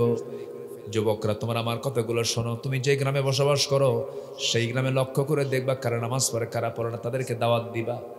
কোন গ্রাম, কোন ঘর থেকে বোরকা ছাড়া একটা মেয়ে বের হয়, সেই বাড়িতে চলে যাবে, তার গার্জিয়ানকে বলবে, চাচা এই বাড়ি থেকে আপনার মেয়েটা বোরকা ছাড়া বের হয়, আমাদের চোখের গুনাহ হয়ে যায়, আমাদের সমস্যা হয়ে যায়। অতএব এই গ্রামে বসবাস করতে হলে বোরকা ছাড়া বের হওয়া যাবে যাবে না। তা'মুরুনা বিল মারুফ, এইগুলো বিজয়ী করার জন্য, এই কথাগুলোকে বাস্তবায়ন করার জন্য কি দরকার? পৃথক থাকা দরকার না, ভ্রাতৃত্ব দরকার সব জায়গায়। এটা ছাড়া, এটা হলো সবচেয়ে বড় পুঁজি। যুদ্ধ ভ্রাতৃত্ব, জামাত ভ্রাতৃত্ব, বিজয় ভ্রাতৃত্ব, কোনো কিছুকে অর্জন করতে কি ভ্রাতৃত্ব। আল্লাহ তুমি সবাইকে বোঝার তৌফিক দাও। জোরে বলি আমিন, আরো জোরে আমিন।